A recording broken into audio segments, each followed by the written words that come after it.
the background. Doesn't matter. Hit the preview.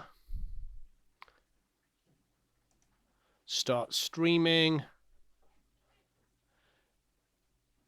La-di-dum-dum-dum. Hello! Oh, wow, that camera looks all foggy. Maybe that's the new look. The Barbara Walters lighting, where she was always sort of foggy. How is everybody? Those of you that are in the good US of A, have you had a marvelous Thanksgiving? King Sluter. What are we talking about here? Not Hardly. Michael, Anita. Hello, Not Hardly, or Jay. Hey, JJ. Hey, Darko. Tom. Are you all doing marvelously well? I'm listening to myself. Do I sound a little crunchy? Crunchy. 1, 2, 2, 2. 1, 1, 1, 1, 1. What do we got? Oh, we've got the voice denoise on here. I wonder if that does. Interesting. The RX. How are you? Anita, you're a bit sleepy. Hello, Emily. How are you? We've got a nice small group here. Let's have a little, I've never done this one before. And obviously there's a couple of really good reasons for doing this on a Saturday. It was obviously those of us that are living in America, whether they be English or American or wherever. I'm over here. I'm a what is the Sting thing? A legal alien. I'm a legal alien. There you go. And yes, it was a lovely Thanksgiving. I had a wonderful one. We actually went to my friend Greg D'Angelo's house, him and his wife and his son. Our sons are really good friends. I'm sure you all know Greg. If those of you here that went to our first masterclass will know that Greg D'Angelo was the drummer and Tony Franklin was the bass player on it, which is pretty darn amazing. Real Raven says he's falling, or they say they're falling around on a borrowed Strat. Nice. So where it's, we've got a little extra time here. We don't have to rush this, so it's a good time for us. Did I have some turkey? I did have a little bit of turkey. I had some of my wife's garlic mashed potatoes, which those of you that have ever had garlic mashed potatoes will know is absolutely delicious. My wife is a fantastic cook. She's a really, really good cook. So that's rather good. And in general, it was a rather wonderful time. Where is everybody today? Where are you all? We've got a nice small group here, so this can be really good. We can have a nice discussion. I think Eric's making coffee. This is going to be good. 33 years. David Lease has got 5 years sober last week. Congratulations. Must be an incredible place to see Colorado. Colorado is beautiful. I'm reading everybody's comments. Alexi, well done, Alexi. Let's let your music be the tipple. Nice. Do you mean the win outside, not dinner reflux? I'm just trying to catch up with your comments here. Blah, blah, blah. Everybody's talking about wind and cold. Is it pretty cold where everybody is? In California, we're a little bit immune. All we get is wet. We get rain. That's it.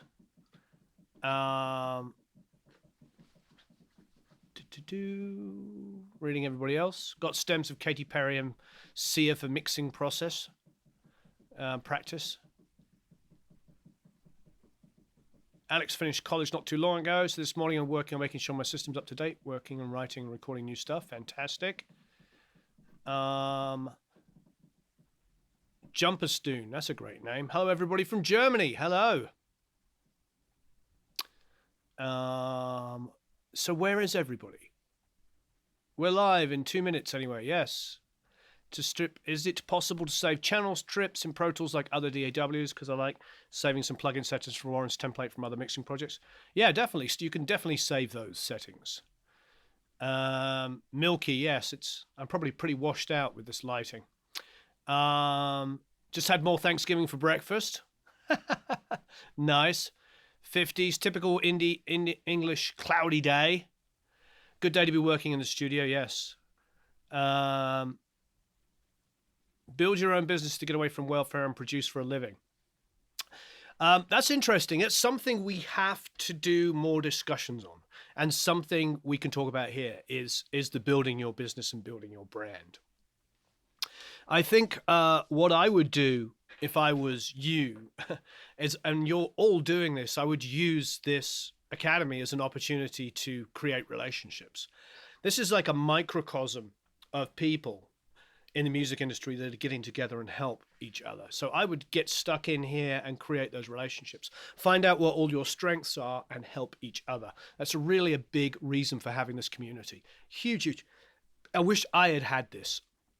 Those of you that are guitar players will know about the Andy Steep forum that about 10 or 15 years ago was not only was it absolutely massive, it was all of the guys like Joey Sturgis and Glenn Fricker and Ola England, all of them came from that place. They went there and they created followings within followings. And it's interesting. I see that here. I see people come in and help each other, and like you're all starting to get like little successes on your own. And that is a big, big reason for having this community. And it's why every time we do a Feedback Friday, in this case, what would you call this? A feedback one day late Saturday. The feedback one day late Saturday. Reason why we do this, and reason why I always say this, I should say, is all about community. It's all about helping each other out, just playing to each other's strengths. Axel is my first name. Hello, Axel. Aren't there good days to be working in the studio? Definitely. So where are you from? Build your own business. Any day in the studio would be better than an overnight at my job. Yes, I hear you, Anita. I wish we could have a community like this 40 years ago. Wouldn't have to work on all those corporate IT world. Yeah, I mean, it's a big deal. It's a big deal having this, being able to like have a place where we can all share, our thoughts and get stuff together. Late Saturday feedback from Warren. Welcome to the Academy, Axel. Yes. All right. So why don't we get started and listen to some of these songs? Now, I can show you the Pro Tools session. What we did is we took off all the songs and put them into a Pro Tools session. Now, I think that it's actually really interesting because you can see as well as hear how much limiting is going on. So that's, normally it's pretty obvious to tell because the ones that aren't as limited, sometimes I'll mention that that's okay because we're in the Academy, but they need to be printed a little hotter. I feel like, I've said that a couple of times. Jay Brennan, I remember telling you, Jay, that a couple of yours needed to come up. And what's interesting, I look over here and yours is a little low. Now, don't get me wrong. You're inside of a completely safe forum, an academy here where everybody here is just out to help each other. And there's nothing wrong with the song being loud or not because we have volume controls. The only reason why we sort of help and caution people not to send out mixes when they're trying to compete too low is because people don't reach for the volume control. They just assume that it doesn't sound as good because it's not as loud. And whenever I've done mix-offs, and I've done a lot, we did it on the second Frey record. This is a good talking point. On the second Frey record, we took, we had Michael Brower, Serban Gurnier, oh God, I can't remember, 12 different mixes, 10 different mixes. And Michael won because everybody's mixes, we level matched them and then played them back. And I had the assistant do that. Every time I've done this, I've had the assistant do it. So the first time I actually hear the mix is when it's up against other mixes. So I'm not falling in love with somebody's mix, some guy or girl's mix. I just want to hear it played back at the same volume. So we had the assistant, Brian Joseph, who subsequently, he was my assistant for a year on that record, 9 months. And then ended up working with, thank you, Eric. Then ended up working with Bon Iver and winning a Grammy for their second album. So basically that's the reason why I mention it, because not everybody's going to do that. Not everybody's going to take the time to find a third person to level match it so they only hear your mix up against somebody else's at the same volume. So even though it's not important inside of the Academy to do that, because we listen past that, and you'll see me when I'm on the console over here reaching for the volume control and making sure that they are all the same level. It is important, though, when you're sending these mixes out to get work, that it's not that it has to be absolutely slammed the loudest you've ever heard in your entire life. It just has to be at a competitive level so that you get a chance. When I've done mix-offs, I usually, as far as I can tell, always get the record when I do a mix-off. And I play all the games. One of those is what I can see has been done by Patrick on City Lights. So we'll go to Patrick's in a minute. Patrick is very, very smart and always gives us really, really good mixes. And what he did, and I'll go over to it, and this is before listening. This is how ridiculous what I'm talking about is. Look, have a look. I'm going to go over to the screen. Have a look at Patrick's mix here. This is what I do all the time. See what he did?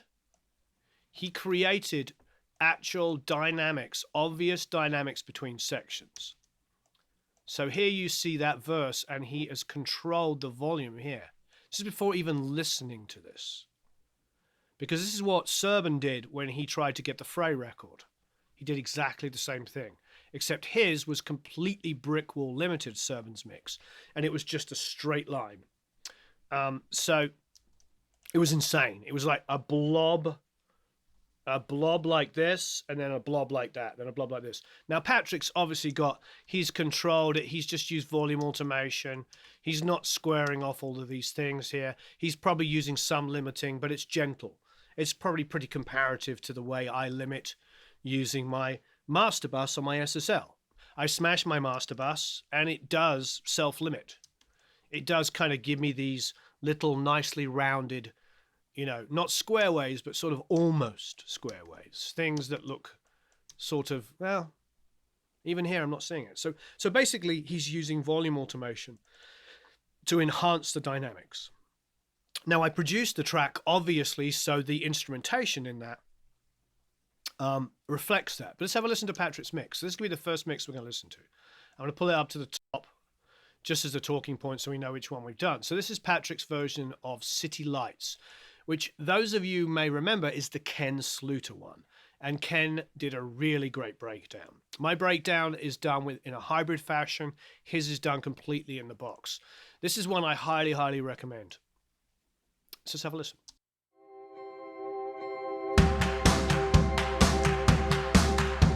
The city lights are far behind, and I can see it now that I'm on my own. Wheels up, head for the future. No more rust in here with the lifeless. Dig deep, say what you think, and I'm not gonna follow. I'm not gonna follow. Take off, show me the stars. I'm ready to leave. I'm ready to leave the city. I'm flat broke. Show me the road to the good life. The good life. The good life. Take off, show me the stars. Away from the lights. Away from the lights in the city. I'm flat broke. Show me the road to the good life. The good life. The good life. Now this is going to be different from what we normally do on Feedback Friday. We're going to stop and we're going to talk about it and give this a lot more love and detail because we're doing this live, but also because I don't want to talk over this. I'd like to stop. Now, what Patrick did there is really, really fantastic. And just to address Tom's thing, we're not talking loudness war. I don't want to get into that kind of discussion. It's definitely not about loudness war. This isn't loudness. This is about having volume to compete. Loudness war was all about limiting. It was all about just literally getting a big blob of sound, but also making one of the terrible byproducts from it was to get volume, the low end was sacrificed.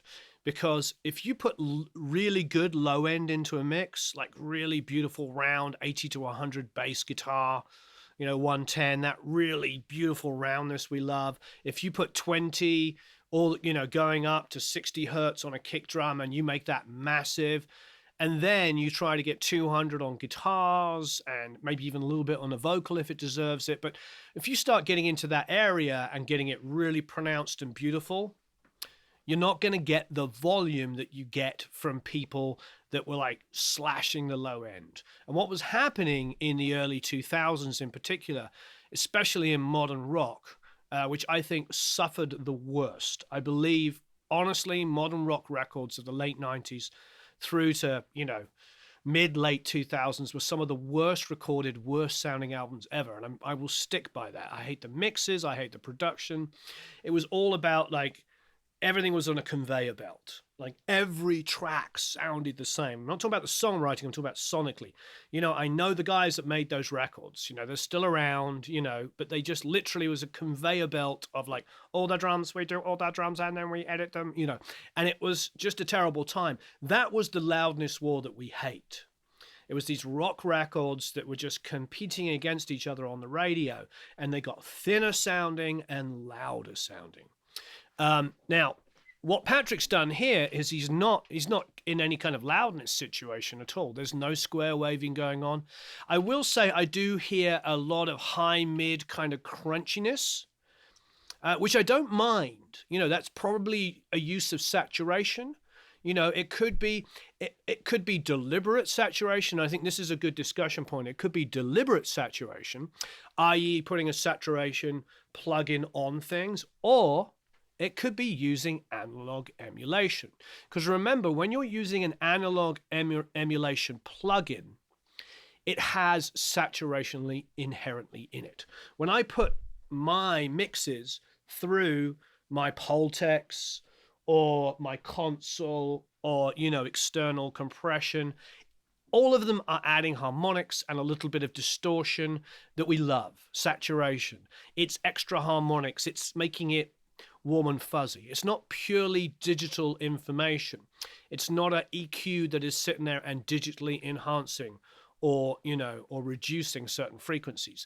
They are definitely adding some, analog emulation, virtual, whatever you want to call it. So the reality is like sometimes when you hear a mix and you say, oh, I hear like this, saturation, they may not be deliberately putting saturation plugins on there, but if they're using a lot of emulations of like 1073s and APIs and 1176s and all that stuff, there's going to be an inherent sort of distortion, if you like.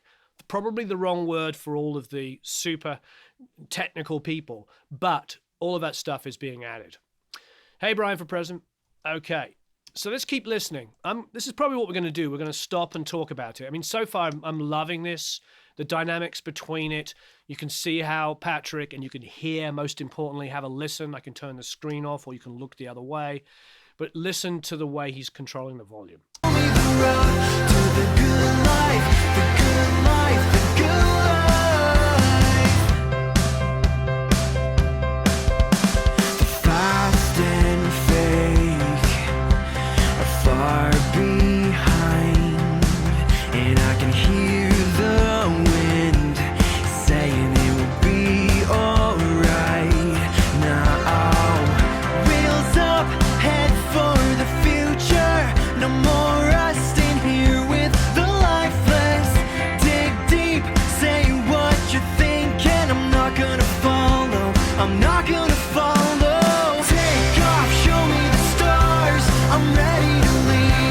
I'm ready to leave the city I'm from.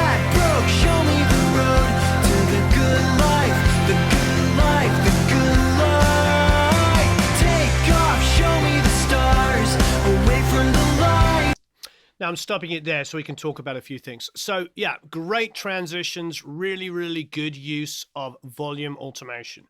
This is really cool to do it this way because we can have a conversation between us and I can listen to everybody's comments. Now, one of the things is I listen to my own production and critically. I mean, I think all of these tracks or most of these tracks here are tracks that I've produced. And if they're not tracks I've produced, they're tracks I'm probably very close to. I think they're probably all my productions or engineering. Sometimes we're using other people's stuff. But what I've done, this track was largely recorded in Sunset Sound. And all the basics, the bass, the drums, were done there, and the initial electric guitars. The vocals were done here. The piano was done at Harmony, which you all fairly know. You know it because of Adele did Someone Like You there. We did Wrecking Ball there. There's a whole bunch of really good songs there. And you're going to get to know it a little bit more because we're going to do some more filming from down there. And we'll do some piano stuff and some drum stuff because I want to show you different rooms. So I think what we're going to do is we're going to go down there and record drums from scratch there using different kinds of equipment. We're also talking with UAD and we'll do some stuff with UAD as well. So you're going to get to see some of their plugins and some of their hardware. Anyway, the reason why I wanted to mention all this stuff is because this song, though, is largely a live studio recording. Hand claps, all that stuff that was happening in the second verse, done in the studio. I think there's even video of it. A lot of this stuff was done, in a room, in an expensive room with nice mics. And there's an ambience to it. However, I hear issues in the production that needs to be fixed. There are dropouts on the bass. Have a listen here. Ready to leave the city, I'm flat broke. Show me the road to the good life, the good life, the good life. Take off, show me the stars. You hear that? So listen to the low end and just listen to see how it's... Now, sometimes this can be fixed with an MV2 and an R bass. I just answered a question in the Academy. I don't know if any of you are on the Academy Facebook this morning, but please, if you're not already in there, make sure that you request... you have to request because obviously the Academy Facebook is only for Academy members. And it's very vibrant. There's always a bunch of questions there every day. And if you're not there regularly, I highly suggest it. I try to go there every day and look what's going on and get involved when it seems pertinent. And there was a discussion from Uli. Hopefully I'm pronouncing your name right. That's Yulli. And he was asking, he said he didn't have a lot of money, but he was asking if he was to buy some plugins, what would he buy? And lots of people responded really, really well. All of them, everybody responded really well. And one of the things that came up was like, nobody hires you because of the plugins. And that's very true. Nobody has ever worried about my plugins. The only one, possibly two times I've ever been asked what I have was fairly early on in my career, but it was because I was working with a producer who wanted to know that I had a certain plugin that they used. That was literally the only times. Otherwise, they assume that you do or that you know how to get round it. And most of the time, the client base that I deal with, and I'm sure you're going to deal with, wouldn't know a plugin if it hit them in the side of the head. Artists come in and they just want to sound great and they want you to fix them and they want everything to be amazing.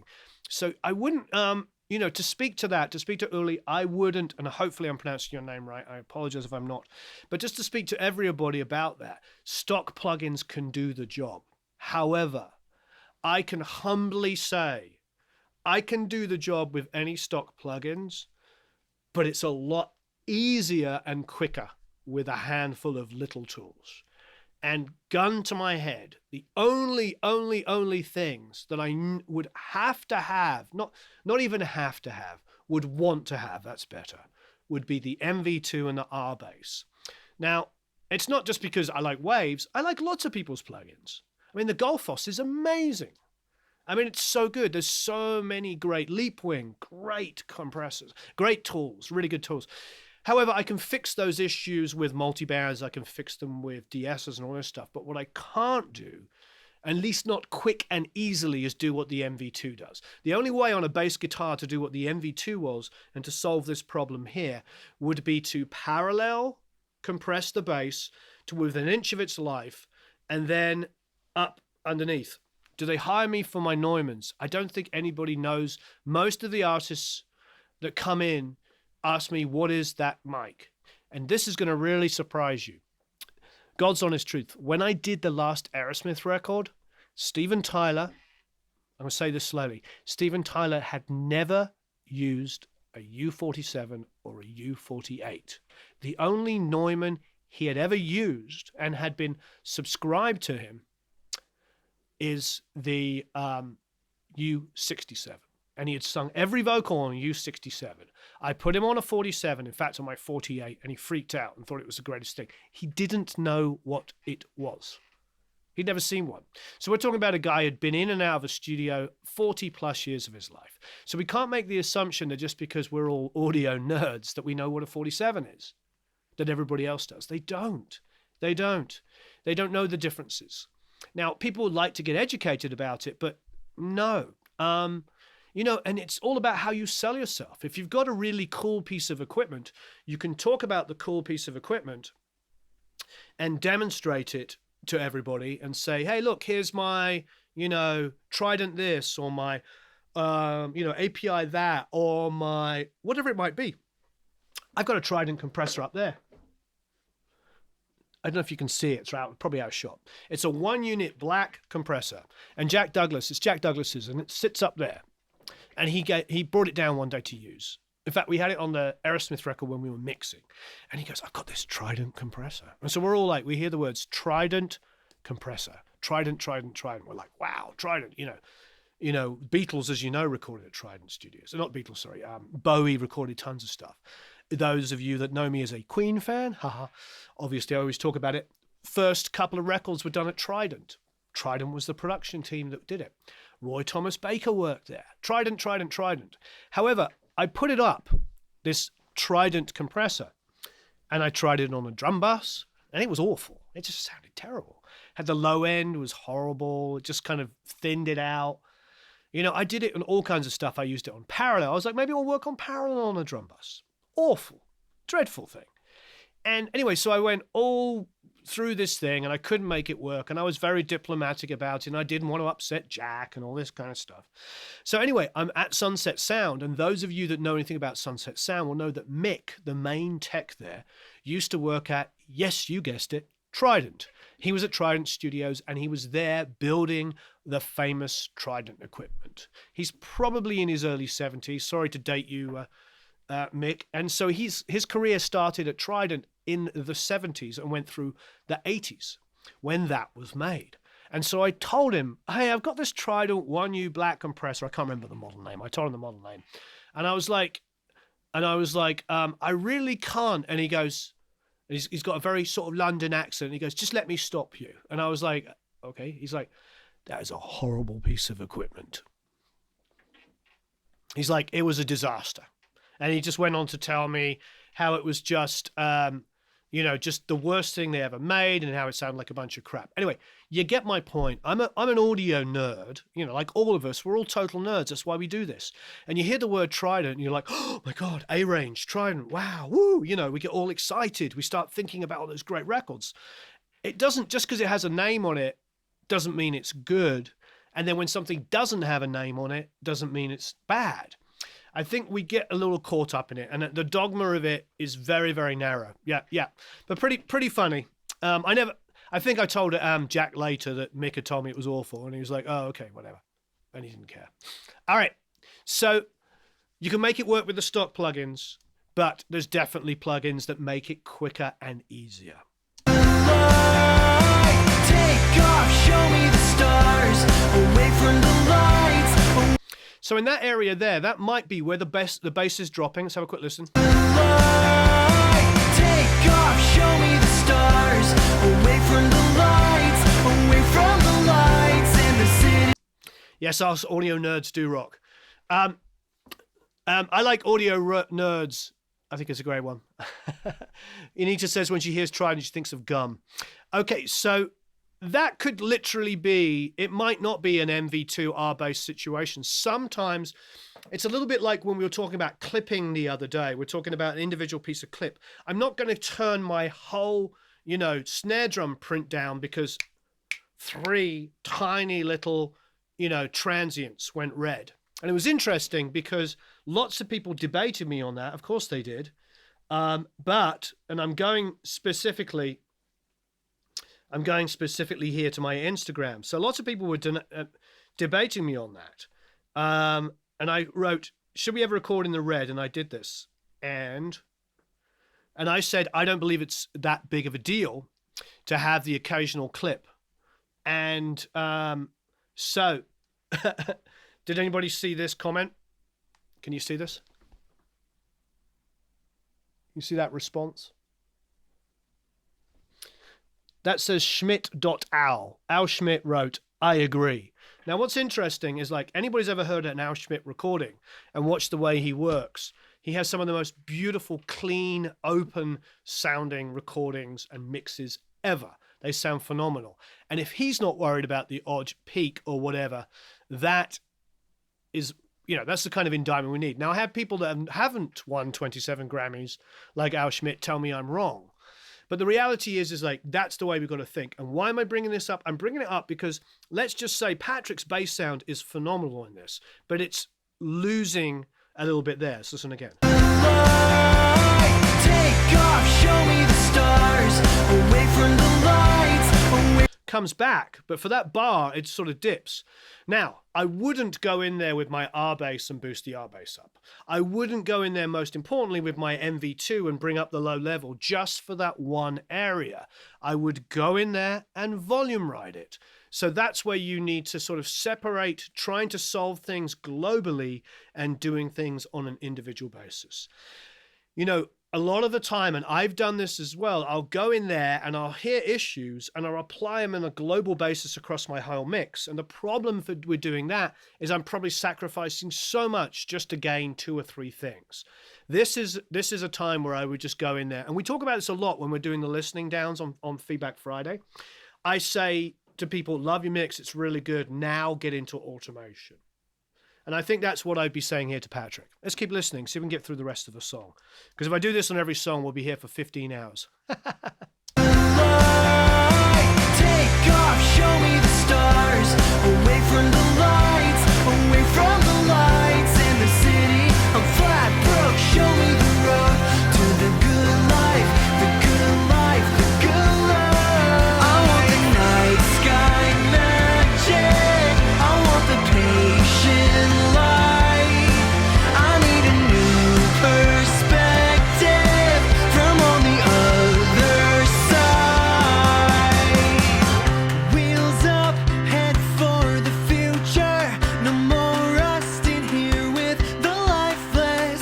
Dig deep, say what you're thinking. We're not gonna fall, no, we're not gonna fall.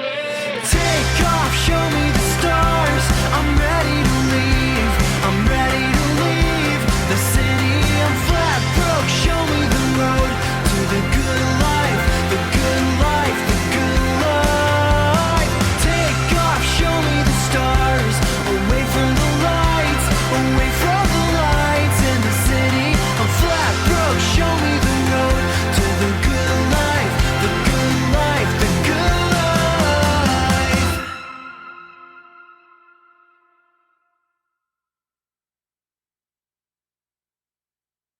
I mean, that is a fantastic mix. It's a really good mix. Patrick always does great work. Now, overall, the mix is fantastic. Overall, it's a tiny bit crunchy for me. So what would I do? I would first, I would go in there, Patrick, and find automation points. By the way, as everybody's saying, everybody should mix this song, by the way. This is one of the most complex, Tom's saying now he wants to mix the song. This is one of the most complex productions I've ever done. What I mean, there's a lot of the way things interplay with each other is all about the mix. It's definitely about the mix. You have to mix this really, really well. This isn't one of those, a lot of my songs come together, very quickly in a mix because the production is so I don't know about decompartmentalized. It's probably a big word of over description, but I get very, very specific about how I want things to be. This one, on the other hand, was recorded with fatter tones, knowing that when I came to mix, I was going to have to skinny things down and make them fit. Definitely left a little bit more to the mix than I would on other songs. So I highly recommend this. So in general, the only thing I would do, Patrick, is look for those automation points, and then probably in general, just see where that tiny extra saturation is coming in. I like it. I do like it. I'm just on the fence about it. Maybe with a really good mastering engineer, what I'm talking about is meaningless. Maybe a really good mastering engineer can just clean this up slightly, but a part of me just thinks I would just go back in and just duck everything down gain-wise, just a little tiny bit. And I'm talking like, if you could wipe off like 2% of the crunchiness to it. But yes, Tom, it is a huge session. But Patrick is a superstar mixer.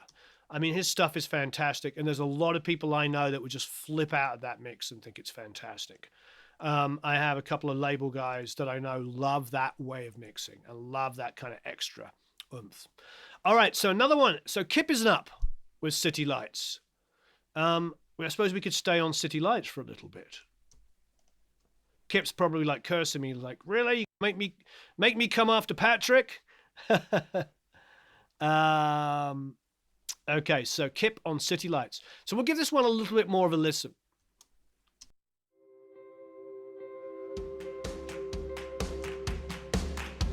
The city lights are far behind, and I can see it now that I'm on my own. Wheels up, head for the future. No more rust in here with the lifeless. Dig deep, say what you think, and I'm not gonna follow. I'm not gonna follow. Take off, show me the stars. I'm ready to leave. I'm ready to leave the city. I'm flat broke. Show me the road to the good life, the good life, the good life. Take off, show me the stars. Away from the lights, away from the lights in the city. I'm flat broke. Show me the road to the good life, the good life, the good life. Fast and fake are far behind, and I can hear. Now, I like what Kip's doing. Now, Kip's left it to be breathe a little bit more in many ways. The actual, size of the mix is getting bigger because it's a more accurate reflection of the production. I like the way he feels from here. Have a listen to this. Say what you think, and I'm not gonna follow. I'm not gonna follow. Take off, show me the stars. I'm ready to leave. I like his drum sound. I like that snare being a little clocky in some ways. I think it it works with his style of mixing. This is very, very important for us to remember, is that you can bring your own style and personality to mixing. I know that it goes against all of the YouTubers and the way that, and we know who they all are, the ones that teach very singularly ways of doing things. That's not real mixers. All of them I can think of, with one or two exceptions, don't actually do this for a living. So they're just sort of regurgitating things. But the one thing I can tell you as Academy members is that people want you to bring personality to it and make it more exciting. I get frustrated when I give my mixes to, I can tell you 2 or 3 really famous mixers, and it comes back sounding like my rough, maybe 5% better. Now, you're probably going, oh, Warren, it's because you're really good. Well, maybe I am really good, but that's not what I want. When I give my stuff to Spike Stent, when he's mixed singles for me, it's freaking amazing. It comes back like, wow, I never would have thought of that. Tim Palmer, I'm like, where do those delay effects come from? That's amazing. The low end that Tim Palmer has, incredible. These are the kind of guys that I freak out about, that I absolutely love, So I think that, I think that that's where I would go. I would highly, highly recommend that you find a place, and Kip is really good at doing this. Kip has a very, and to Patrick's point, Patch's little extra crunch does add a lot of excitement. And I know Flynn over at Capitol, he's not there anymore, but when he was the head of A&R at Capitol, he loved mixes the way that Patrick does them. He loves that little extra crunch. And it does translate well on radio in many situations. It does, you do have to have a really good mastering engineer who doesn't boost the high mids so much, so they don't exaggerate it. But that's where something like a Ted Sterling, for instance, would do an amazing, Ted Jensen over at Sterling Sound. Sorry, I just took Sterling Sound and Ted and put them made into one thing. Ted over at Sterling Sound would do a really good job of that. How he's expensive, but that's why mixers have certain mastering engineers. Now with Kip, what he's doing here is I know what he likes. We did a Skype call and we talked about his productions he does with his wife, and they're really fantastic. And you know, he has like a really amazing sensibility to him, which he brings to it. And if he hones his skills, he'll be a mixer that somebody would go to if they wanted that kind of thing. I think it's really important to have personality. Patrick's is more quote unquote professional, but I like Kip's direction. This would be a guy I would work with to get it kind of more like what I want, but keeping that, you know, sensitivity. Not gonna follow, I'm not gonna follow. Take off, show me the stars. I mean, that is a great downbeat of a chorus. Listen to the cymbals, listen to the excitement coming in. Not gonna follow, I'm not gonna follow. Take off, show me the stars. I'm ready to leave, I'm ready to leave the city of flat broke. And that clock kind of snare means that it commands some space and it says, hi, I'm here, here's the snare, without it, you know, without it taking too much energy out of the mix. That is a difficult one with this song. There's so much density there. You want to hear the vocal, but you also need to hear like snare drums. And a lot of the mixes, the snare gets a little too lost in there. So we should be mindful of that. Okay, we'll keep listening.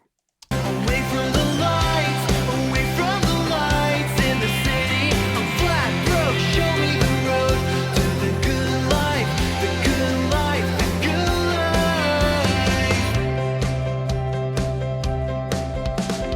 Fast and fake are far behind, and I can hear the wind say. Now, he's gone for this narrowed kind of vocal sound, which is exaggerating. A couple people mentioned de-essing. Well, it's imagining like, what is a clock snare? No, I mean, it's like that clock, clock, clock. It's just the sound of the snare. If you listen to it, it's a very modern kind of clock, clock kind of sound, as instead of a boof, boof, boof or a crack. It's kind of, have a listen to the snare when it comes back into the chorus. I'm just describing the sound. It's not a actual, sounds very woody. I can tell you it sounds very, well, woody. Okay. Sergio's saying woody. Yeah, whatever that sound you want, whatever you want to describe the sound, it's a very specific snare sound. Anyway, yeah, so Kip's gone for a narrower vocal. So what's happening is like those kind of sounds are being exaggerated a little bit, which I don't mind. But it sounds like the only way around that is to do two things, which is to use clip gain, automate down some of these more aggressive sounds, or secondly, and probably most importantly, just turn the vocal up. I think bring down some of that in the vocal where it's exaggerated on the T's and the breaths and the S's, but also turn the vocal up. Fast and fake are far behind, and I can hear the wind saying it will be alright now. Wheels up, head for the future. I mean, it makes for a good differential, and it's a smart thing between the verse and the pre-chorus, that vocal sound. It is a good idea, but it needs to come up. To be honest, I want more high-end, more air on a vocal in general at all times. It's very few times I go too crazy on vocal sounds like that. If it does, it's got to be loud enough. And sometimes when I do a little crunchy, distorted, narrow one, I also add, personally, a little bit of a slapback to it because I feel like you're exaggerating the obviousness of it. I like it to be, I don't like ambiguity as much. There's certain things that can be ambiguous, but when it comes to a vocal sound, I want to be like, here's the vocal sound, and this is what I was doing. So I think for me, I would put a little bit of a slap on it. It'll be alright now.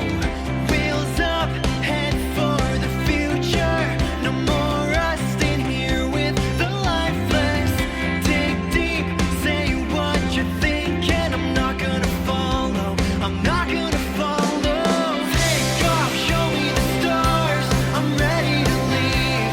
I'm ready to leave the city. I'm flat broke. Show me the road to the good life. The good life. The good life. Take off, show me the stars. Away from the lights. Away from the lights in the city. I'm flat broke. Show me the road to the good life.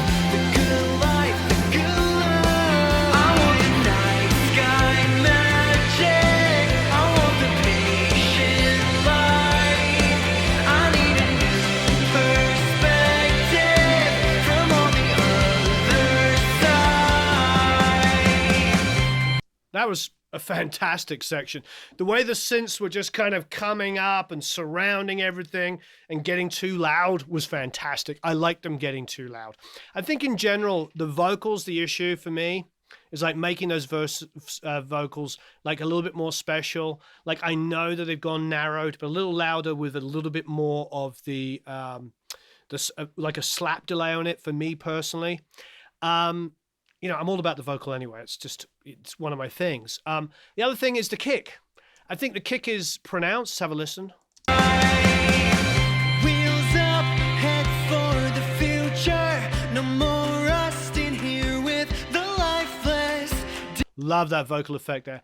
The kick just needs more room. At the moment, it's a little understated. I'm wearing the Lolas, and the Lolas have a bit of an extended low end, and they tend to be exaggerated a little bit.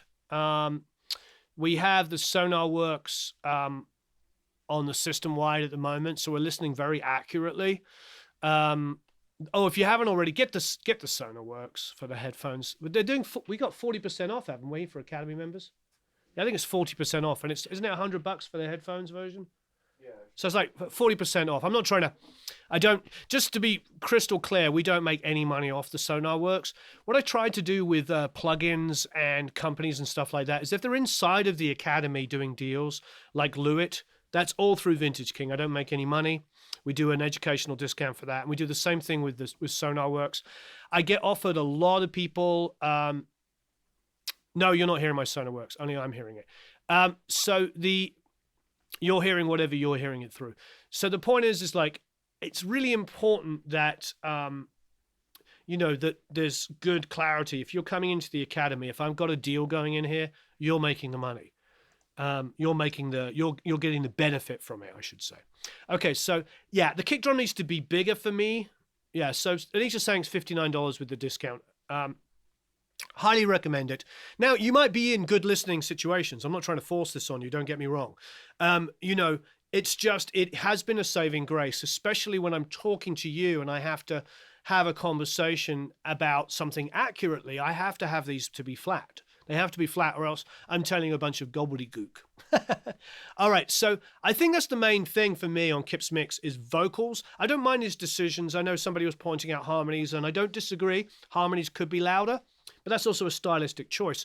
You know, when I worked with Dave Sardi, he wouldn't put even a harmony in a song. And if there was a harmony in a song, you couldn't even hear it. So, I mean, there's some guys that do not work with harmonies.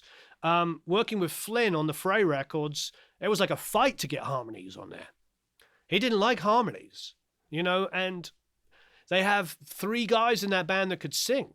And Joe's a great singer and co-wrote the songs of Isaac, and he barely got to do harmonies. So, I think that there's, and don't get me wrong, I mean, those records sound fantastic, but it's important that we remember that everybody hears in a different way. So I like harmonies, and I like them loud.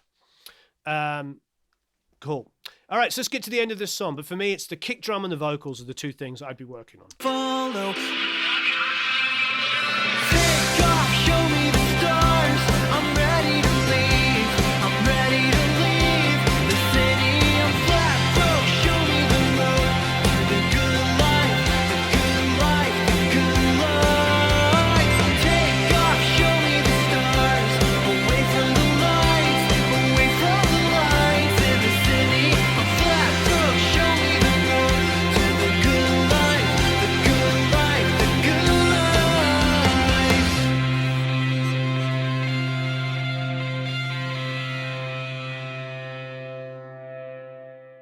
Great ending. So the thing that Kip's done, so yeah, we obviously need the kick drum to be bigger, more low end. Definitely, I think it would need it. It needs to be some clarity down there to give it definition. I think the vocals, if we're going to keep that thinner radio sounding vocal in the verses, I'd put a bit of slap on it and I'd tone it up a little bit. But the important thing that we should look at this on this mix is that he did a really, really good job of differentiating sections. Just like Patrick was using, as you can see here and here, Patrick was using volume between sections. There's not as much volume differentiation going on. There's just natural production differences. But still, listen between the second verse, pre-chorus, the second pre-chorus and the second chorus. Have a listen. Say what you think and I'm not gonna follow. I'm not gonna follow. Take off, show me the stars. So you can hear, volume-wise, there's not a huge difference. But there is a great sonic difference. That's very smart. Kip is in the world. This is a good thing to combine, combining Patrick's idea with the volume master with a little bit more of this narrowing on the vocal. Even though I don't think it's perfect yet, I think it's still good mixing and something that we should be learning and applying to our mixes as well. All right, great work, Kip. Next up, and great work, Patrick, as well. All right, next up, we have Niklaus Astrom. Let's have a listen. All right, go back a bit.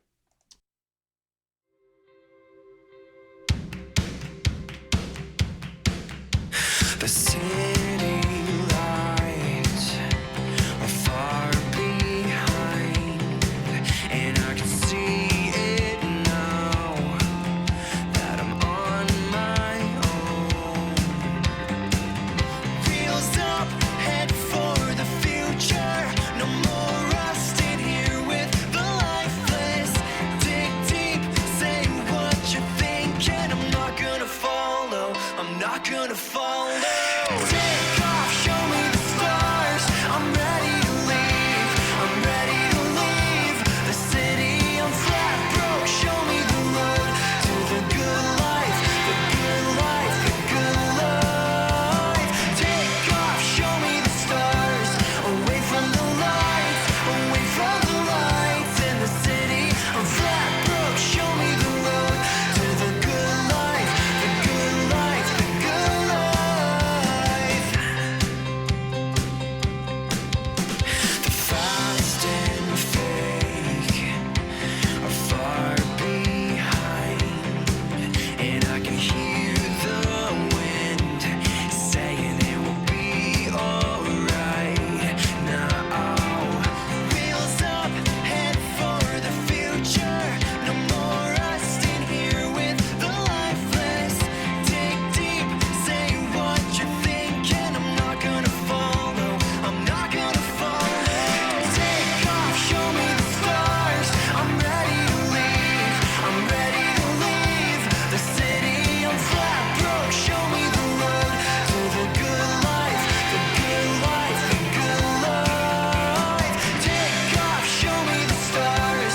Away from the lights, away from the lights in the city. I'm flat broke. Show me the road to the good life, the good life, the good life. I want the night sky magic. I want the patient light. I need a new perspective from on the other side. Wheels up, head for the future. No more rust in here with the lifeless. Dig deep, say what you think, and we're not gonna follow. Take off, show me the stars. I'm ready to leave. I'm ready to leave the city. I'm flat broke. Show me the road to the good life, the good life, the good life. Take off, show me the stars. Away from the lights, away from the lights in the city. I'm flat broke. Show me the road to the good life, the good life, the good life.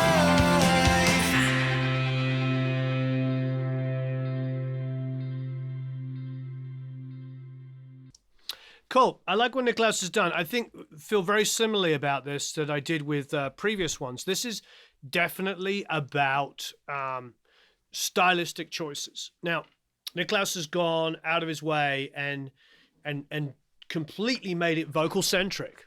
You can hear where he does a whoa, whoa, whoa, whoa. He's got all of these things going on, which are very, very vocal centric. It is not about the band. I wouldn't say the band is incidental. Of course, it's not incidental, but it's about the vocals. So it's definitely more pop. And this is, why people come to you to mixed. They want to hear interpretations. Now, some guys, Michael Brower taught me, not deliberately, but by mixing 3 albums for me, he taught me that you basically, the way Michael works, you basically, he has his system and he makes it sound very close to the rough, and then he lets you give him directions. They let, you come back and give him ideas of stuff he wants to do. And the reasoning why Michael Brower does that is he told me, maybe in confidence, but I'm telling you in the academy, he told me that you can spend hours trying to do clever stuff only to have the artist tell you that they didn't want that. So this is where we're sort of like, this is kind of a catch-22, because I believe firmly that you should bring massive amounts of creativity to it. And the biggest mixers in the world, especially when I look at somebody like Spike Stent, who I believe is not only the biggest, but the best mixer in the world. The reason why Spike kills it in every genre, whether it be Muse or Rihanna or whatever, because he's not a guy like the obvious guys we can think of that are only pop or only rock or only R&B, or only organic or only EDM or mainly any of those things. Spike's resume goes between everything. Now, you might not agree he's the best mixer, that's fine. But what he always does, and maybe that's what endears him and also doesn't endear him, is he takes a lot of risks. When he's done stuff for me, he's distorted things that I never thought would have been distorted. He put delays on things which I never thought should have delays on them, and always got me completely blown away and excited. So what Niklaus has done here is make it vocal centric. And I love that. And it's really hooky. The whoa, whoa line is hooky. It was put in there as a hook, and it's not necessarily getting as much focus in other mixes. However, I need the drums to drive it more. I don't mind if the vocal is doing that. A few people, I was watching some comments coming up, were commenting on the kick. I do think that's the way I would do, Niklaus. I would go back, keep it vocal centric, but get that kick thumping, that boom, boom, boom, boom. I think your version needs like disco kick. I think it needs a kick that's just going dum, dum, dum. Because remember, there's the four on the floor groove is a tough groove to happen. You have to get really, really clever with 4 on the floor, because you've got a kick and a snare slightly flamming with each other. Sometimes it feels amazing. Sometimes it feels awful. So that's the main thing I would say, Niklaus, is go back and get that driving with a boom, boom, boom.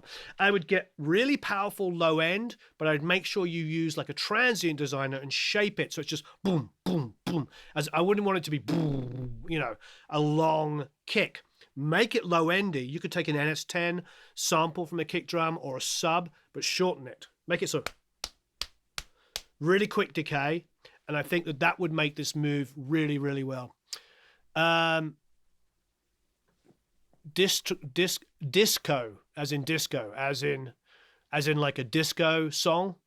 Because disco kicks were like, very dry, short, but tubby. So disco. I would just think of like, because people would go to discotheques. They would go there and dance, and they'd hear that boom, boom, boom, boom.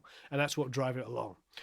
Okay, so that's what I would do. That's my main thing I would do. I would keep it vocal centric. I like the direction. I like your thought process, but I give some work on that kick drum. All right, marvelous work. Next up is Jimmy and Another City Lights. It is, Jerry. It's Feedback Friday on a Saturday, and we're doing a live one. So it's we're already over an hour, or we just hit an hour, and not only do we just hit an hour, we're only 4 in. So it's probably going to be a couple of hours. So enjoy the process. Here we go.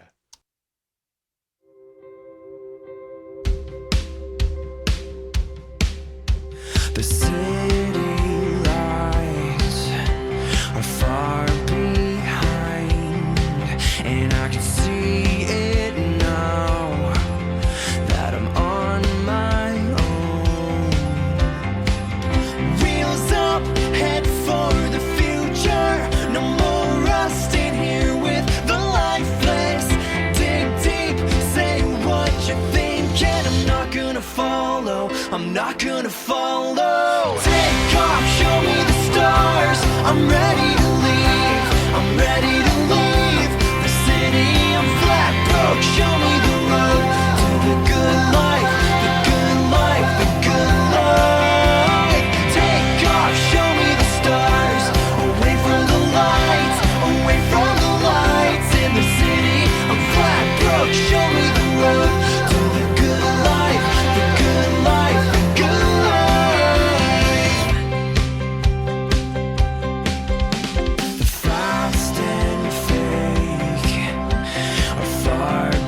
Oh no, John, this is a private Academy only, so no need to like and share.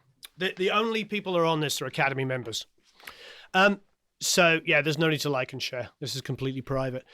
Okay, so I'm really enjoying this. I'm stopping it because we can just talk about a couple of things, because I want to highlight some stuff and then go back and listen to it with those things.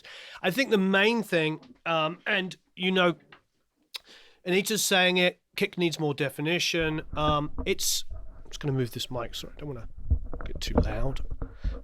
Try to move it gently. Okay, that's better. The main thing about the kick drum is not that it's a bad kick drum sound, it's just the bass and the kick are just overpowering each other. So we talk about this quite a lot on the low end. Those of you that are new or relatively new and haven't heard me say this over and over again, I'm sorry. And for those of you who had heard me say this over and over again, I apologize. But for instance, could you grab me a pen and paper, please, Eric? Just to be really, to illustrate it maybe a little better. But you know what? Oh, okay. Better still. I'm going to do this. I am going to open a plugin. I'm going to open an REQ. So here's an REQ. You can all see this. I don't know if I can make it bigger on this screen. Are we on 12? Yeah. Can I make this bigger? I don't know if... Waves allow me to do that? Yeah. Doesn't look like I can. Yeah. Go on, Waves. I love Waves, but this is 12? Yes. I thought there was a new version. Anyway, okay. So I'm doing this to illustrate. Now, let's pretend this was the bass guitar. This is what I would do on the bass guitar. I would go to 60, and I would just high pass gently. And at that point, as if it was still interfering with the kick, I might just do this. See what I'm doing here? Just increase the slope a little bit. If then it was still doing, this is on the end of my kick bus, the end of my bass bus. Sorry about that. I would probably just pull this up a couple of degrees. This movement here, just that tightening of the cue and that 60 to 64, 65 is a big deal.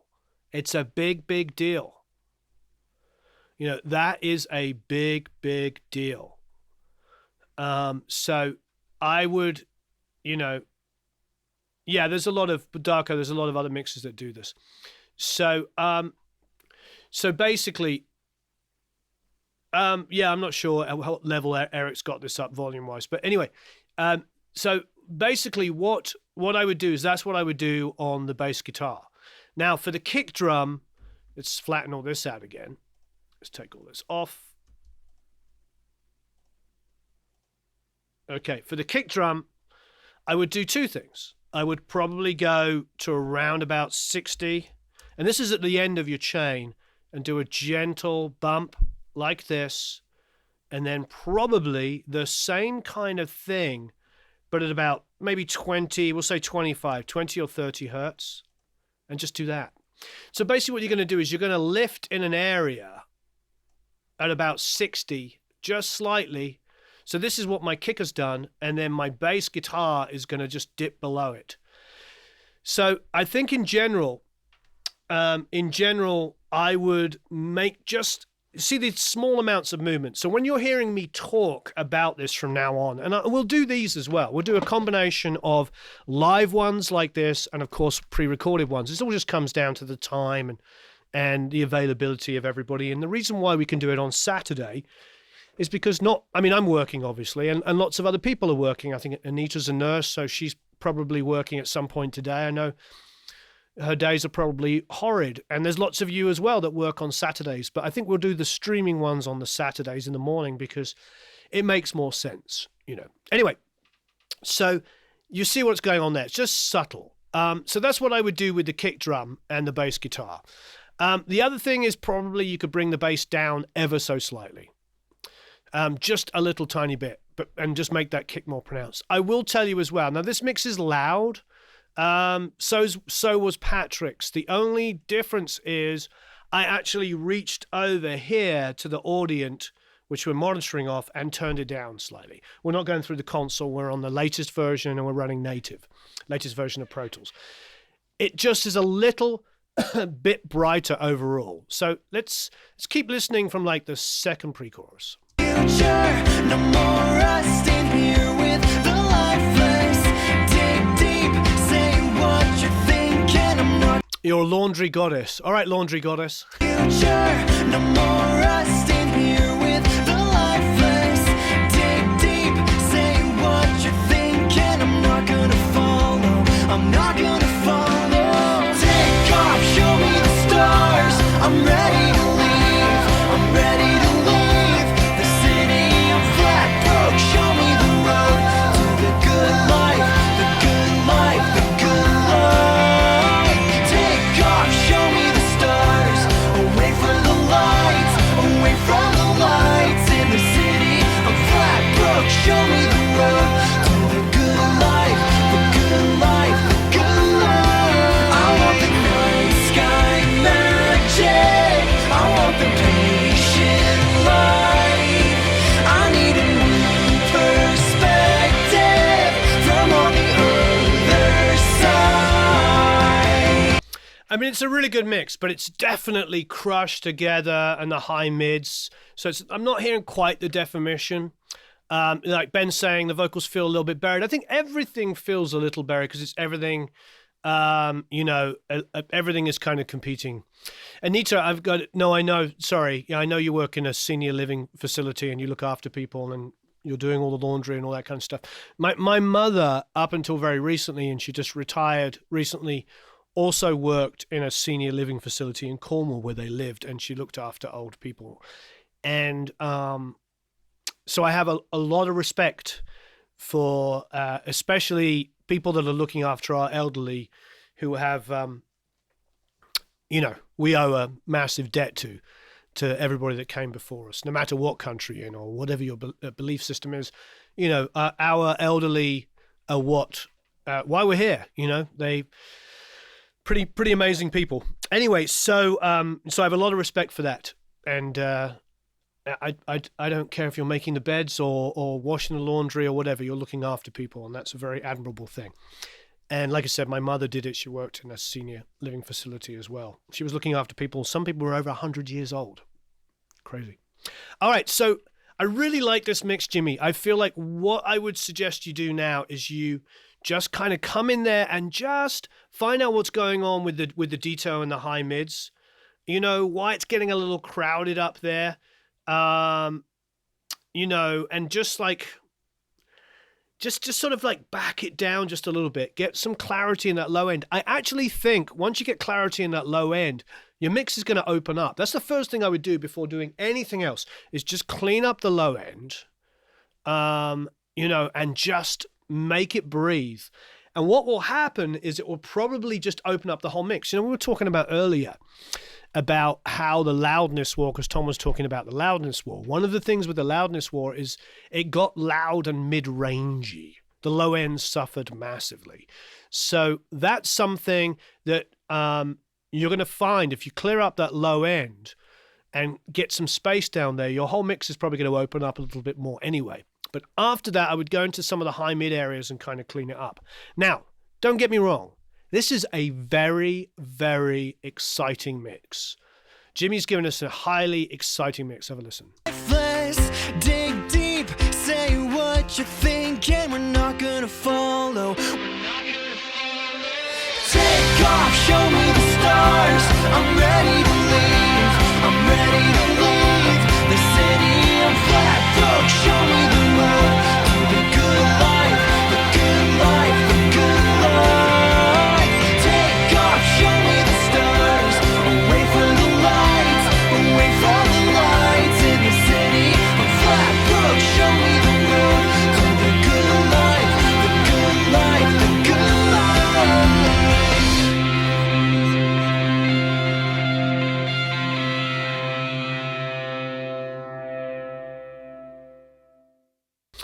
Okay, this is a really, really exciting mix.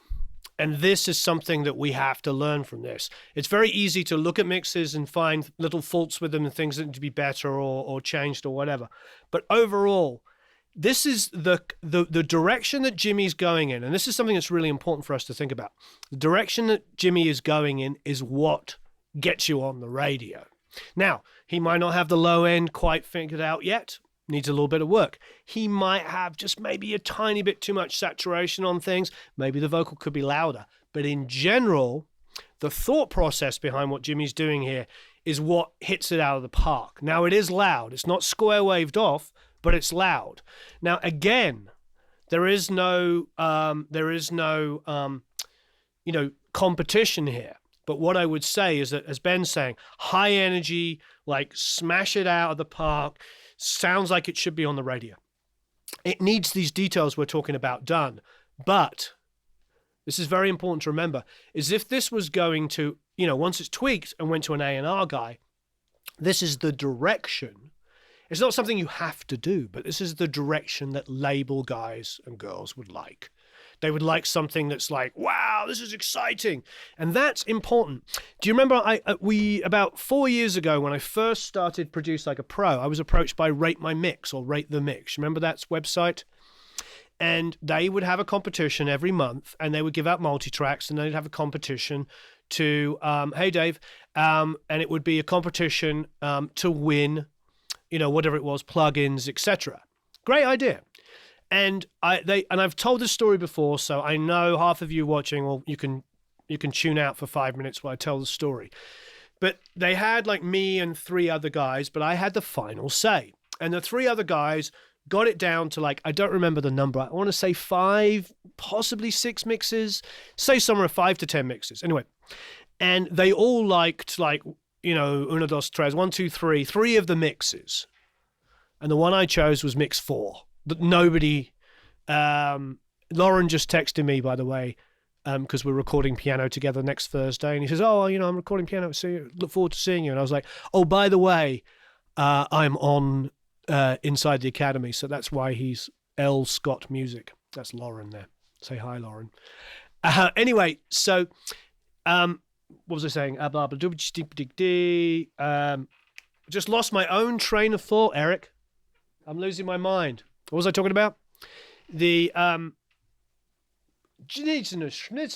was I talking about? Eric's like texting his girlfriend. He's like, what? Huh? Oh, what are we doing? What? We're here?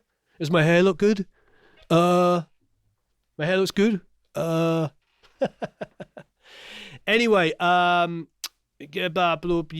was I saying? I can't remember. I was telling a story that I always tell, and now I've forgotten it. Because I went on a tangent. Mix-off. Yay, the mix-off. Number 4. Hey, Lauren. Oh, this is Lauren, by the way, spelt like this, just for clarity. That's for those of you that... Eric wasn't paying attention, so...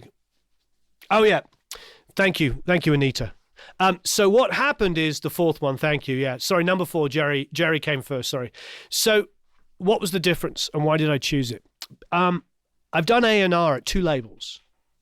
One of the thanks everybody, thanks Jerry. So I've been blessed to sit in A&R meetings at 2 major labels, Epic and Capitol, and I've sat there with people arguing and talking about bands and artists they want to sign or want to drop or want to do anything. And I've seen all of this stuff at work. And what happens is they don't sit there listening to music from a perspective of like, oh, well, I love the balance of the low end. They react in a guttural way. Like, do they love that? Is this exciting? Is it not exciting? That, I think, is the biggest deal. So this is what's going on with Jimmy's mix. It is exciting. Patrick had some of that as well. He had that high, mid, crunchy excitement to it. Kip had the artistry that the band would like. Everybody is doing things here and Niklaus as well did a vocal centric, just needed the drums to drive more. Everybody's in the right ballpark, and these are really, really important ways of looking at it and listening to it. Very, very important. There's more to it. So yeah, with the Rate the Mix thing, the song I chose was not the perfect mix, but it was the most exciting. And none of the other guys chose it. I was floored by them choosing the other ones because they were so boring. The mixes they chose were like, wake me up when it's over. It was just like so boring and flat. And then this one person, I don't remember who it was, their mix was like, hit you over the head, exciting, chorus came in, it was like, whoa, and then it had, which a lot of you have been doing, whether it's Patrick with the volume automation he's doing here, whether it was Kip with narrowing the vocals like they did there, whether it was Niklaus doing vocal centric, the whoa, whoa, pushing that. Every one of you is doing things that we want to bring together. So what are we saying? I suppose what we're saying is the perfect mix is probably a bit of all of these things. High mid excitement, good low end. So I just pulled my headphones out. Good low end, high mid excitement, vocal hooks pronounced. I think those are all the things that we're learning from it, with good dynamic changes between sections. Great. I think it's a great summation of that song. Now, for those of you going back, remember, this is a premium course that we sell on ProMix Academy that we put inside of Produce Like a Pro because it's really, really important that all of you get access to this stuff.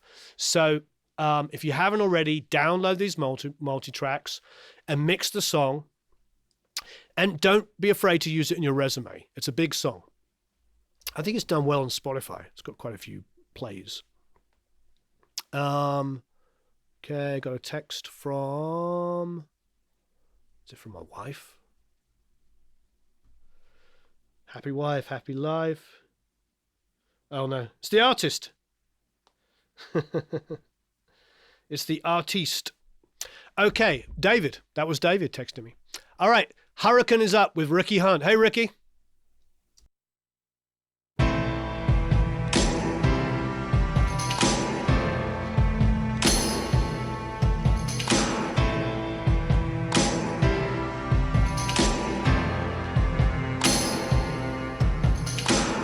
Just off the coast, waves are crashing.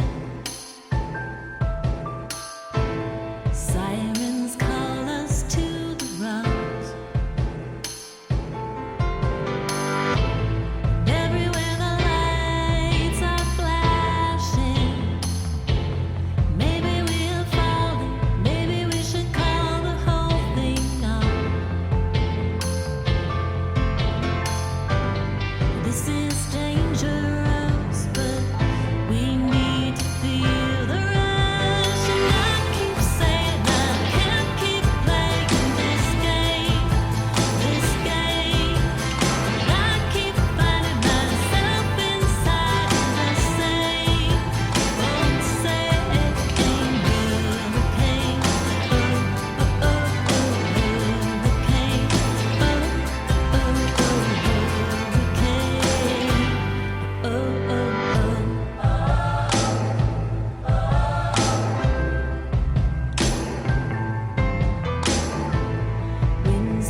Cool. So my notes are, I wanted to listen all the way down to that one because, of course, it's a different song. We've been listening to City Lights the whole time. So now we're back to Katie Laurel's Hurricane, or Hurricane.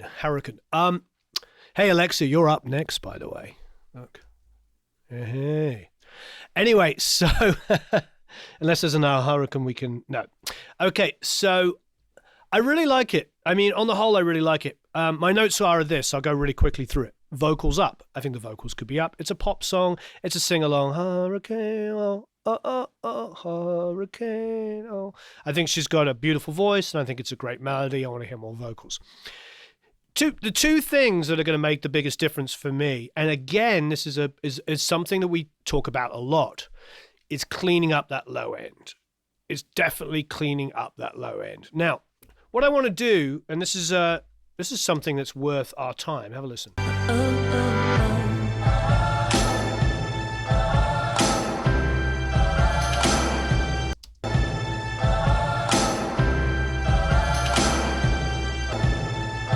Okay, so I'm just taking that section at the end there. Why am I taking it? Because that's the kick sound. Now we're just going to go in quickly and see if we've got it. Sound field. Yeah, Paz frequency. So let's just have a quick look at what's going on down here.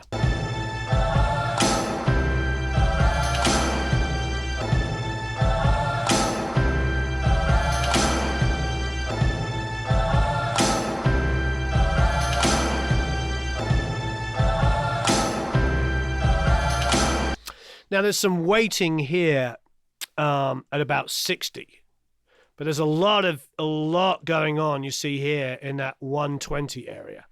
Have a listen to when the kick's playing without the bass. Have a listen.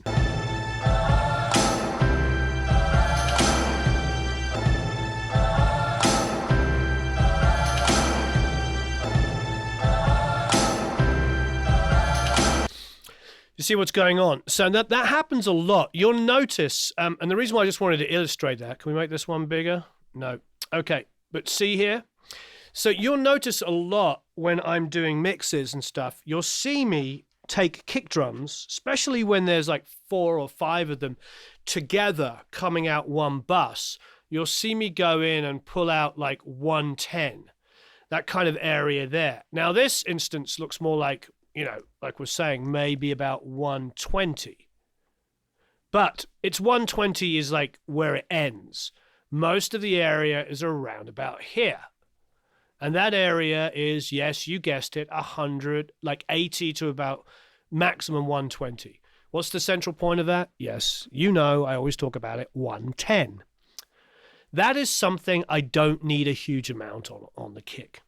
It's already... You can shelve it up there if you want to go for 70s kind of like Eagles kind of kick drums and stuff. Sure. We also know that Simon Phillips, one of the best drummers in the world, likes it around there. His kick drums tend to be shelved a little higher.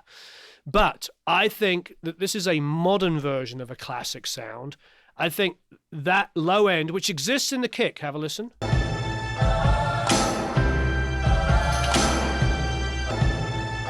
Is nice. That's what I want to hear more of. So I want to hear that 60 area here. I don't want to hear so much of this kind of like 80 to 110, which is what's going on there. See, the kick shelving is a little bit south of, it's about 70. So I would definitely give yourself a little bit more, like 40 to 60 on that. And then I would reduce this area here, which is... the 80 to 100-ish. I would take this area here and get rid of it. Now, I would just pull that out of the kick drum. That will allow the kick drum to feel bigger, lower down. So a little bit more 40 to 60 down there, a little less 80 to 110. And that will create some better low end. It will give the kick drum more room to breathe down there and let the bass guitar.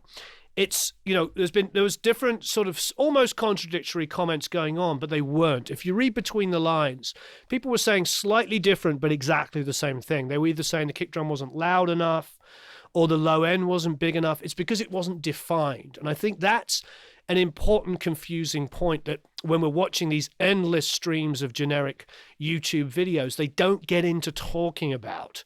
They just they talk about things that just a little bit generic, because that's the only place they're at in their learning. They haven't quite got to this next step.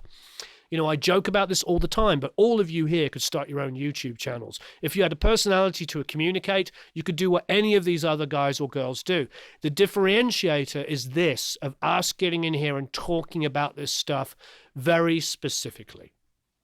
The build-up between like the 80 and 110 is something that happens when you use a lot of kick samples, for instance. There's a crossover and there seems to be a bit of a build-up. But most importantly, it's going to kill your bass guitar.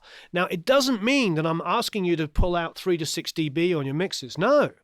I'm just talking about dip a couple of dB out there. What I would do is I'd boost a little bit between 40 and 60. I don't have separate tracks, Jerry. I'm putting this across the whole mix.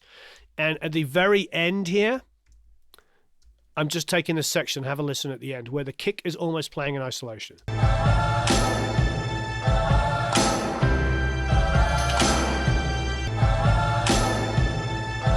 Exactly. Dave is saying a lot of these people are talking as though every song has the same requirements. It doesn't.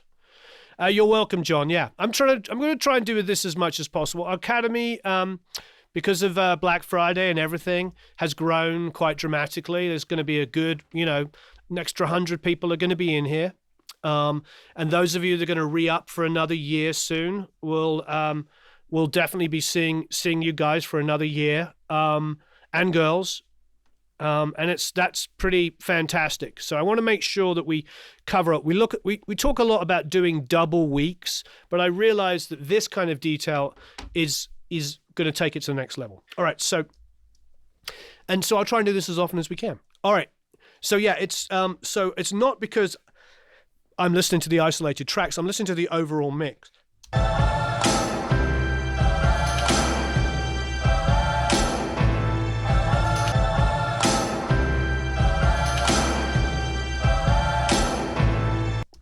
Now, just so you know, this timpani that's creating the low end was tuned. It's dom da dom dom dom da dom dom dom da dom dom bum ba dom dom.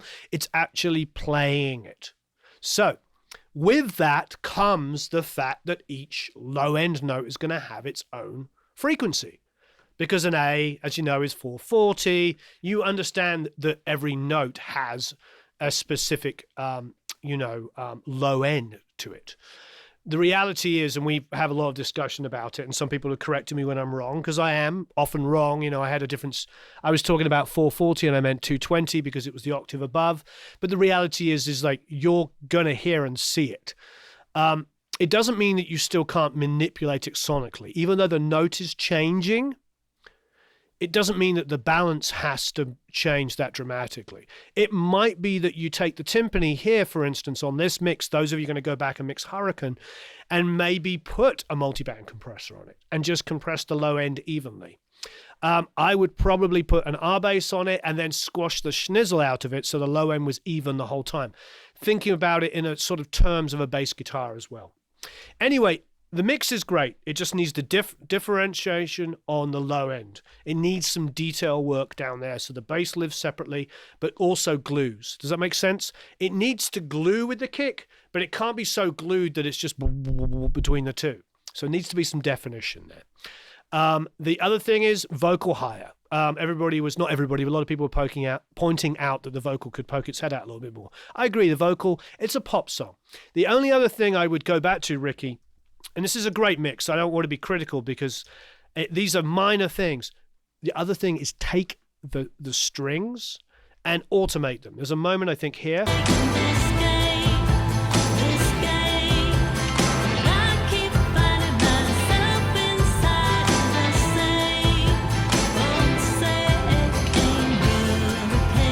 See, there's a I mean, those could be take all the runs and just push them, automate them.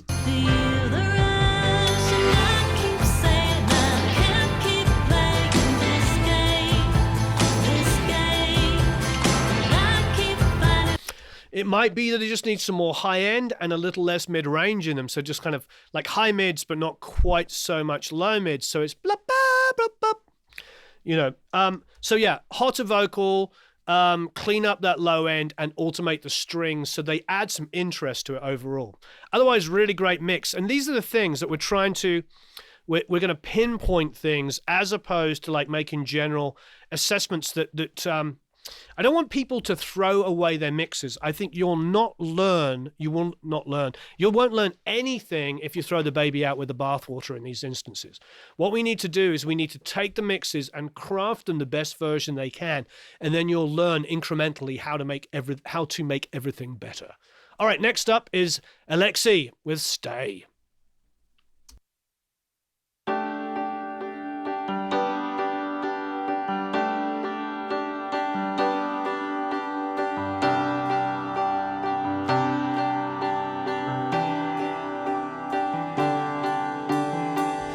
Landed here with the world 2 steps away, sizing up the line I've crossed 100 times, taking count of all the nights considered lost, holding tight to who we were before I knew of all the dirt. And stay with me, don't leave, I need you now. And when I do, it's right, I know I'll make you proud. Instead of pacing back and forth and giving in when you want more. So it's a shame now that I can't follow. Stay and wait for me, stay and wait for me. I will call when I'm coming. Stay and wait for me, I'll find you here if the stars allow it. It's even worse when I'm close and deny it. I shouldn't ask when I know you want me now. You want me now.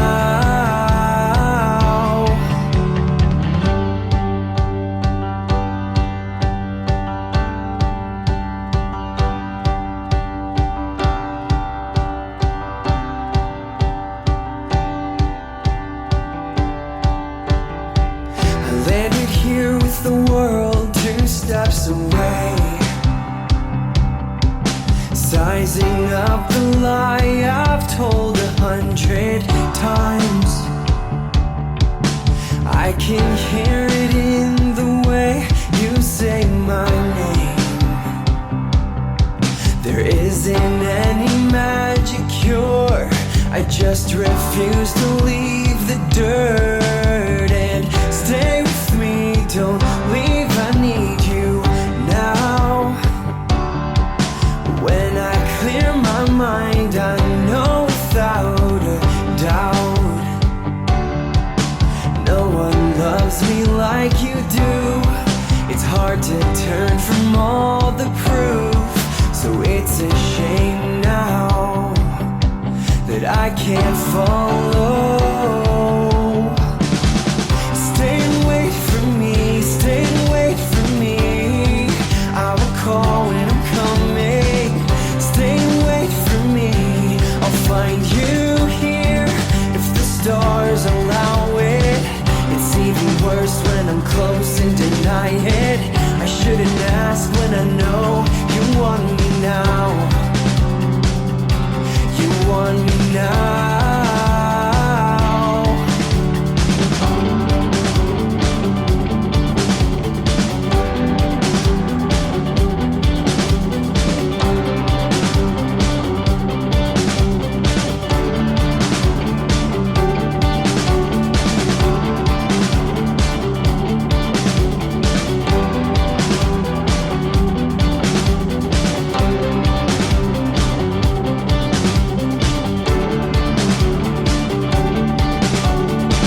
Stay and wait for me, stay and wait for me.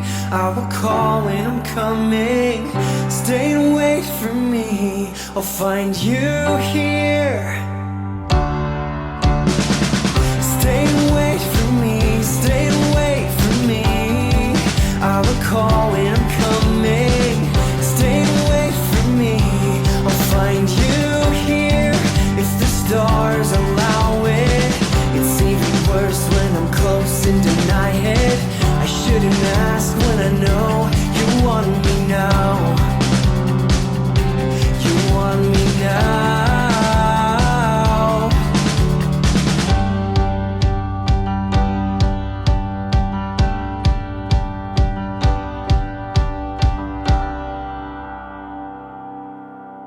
Okay, fantastic mix, Alexi.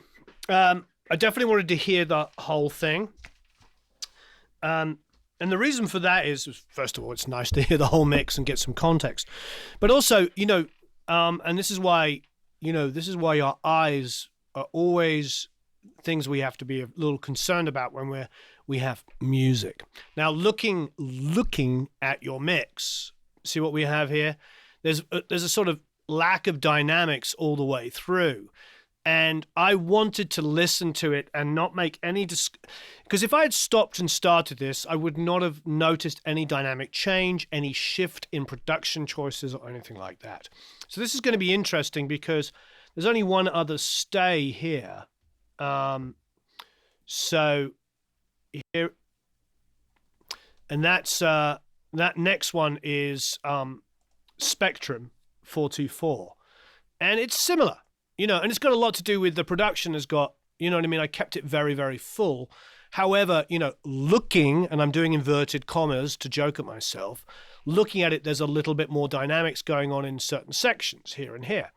So it's interesting. I wanted to listen down to its entirety. So my notes are, I feel like with the click on the kick, it gets a little old for me after a while. Just that click, click, tick, tick. It's not that bad. It's not like you're giving me full-blown metal. It's not like a huge metal kick, don't get me wrong. I think it's just a little bit too aggressive for me on the click. And I must say, Alexi, and I think those of you that have been in this academy now for a while and have seen Alexi come over the last year, I mean, wow. Do you remember, Alexi, do you remember your first mixes you did in here and where this is now? Absolutely huge. And I don't spend a lot of time doing this because I always find it self-aggrandizing. But here we are. We've been on this for 1 hour and 45 minutes, and I'm going to finally bring this up. This is amazing how so many people's work has elevated so quickly. And Alexi, this is really, really great. Okay, so the click on the kick just gets a little too old for me after a while. It's not full-blown metal, like I said. It's just bring it down a little bit. But more importantly, where the instrumentation gets less, it can change. And I think this is important. This is where automation is not just about volume.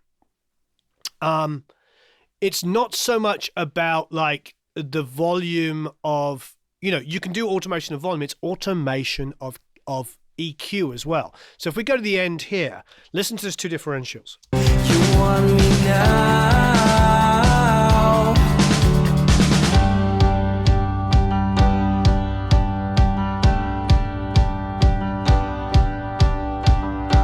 I mean, it's subtle. It's really close. This is a really good mix. Do not get me wrong. It's a really good mix.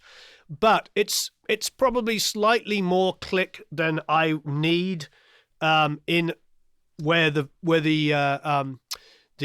I was going to say orchestration. I suppose it's instruments. It is orchestrated, but where all of the band is playing, the band being me and David, or David and me.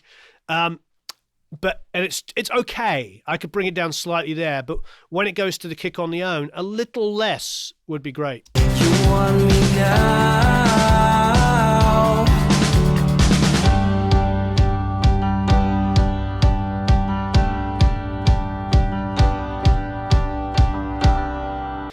So in general, I think the other thing that actually I see is going on in the discussion here with Sheila and stuff is the vocal effects. Oops, sorry, I just banged the mic.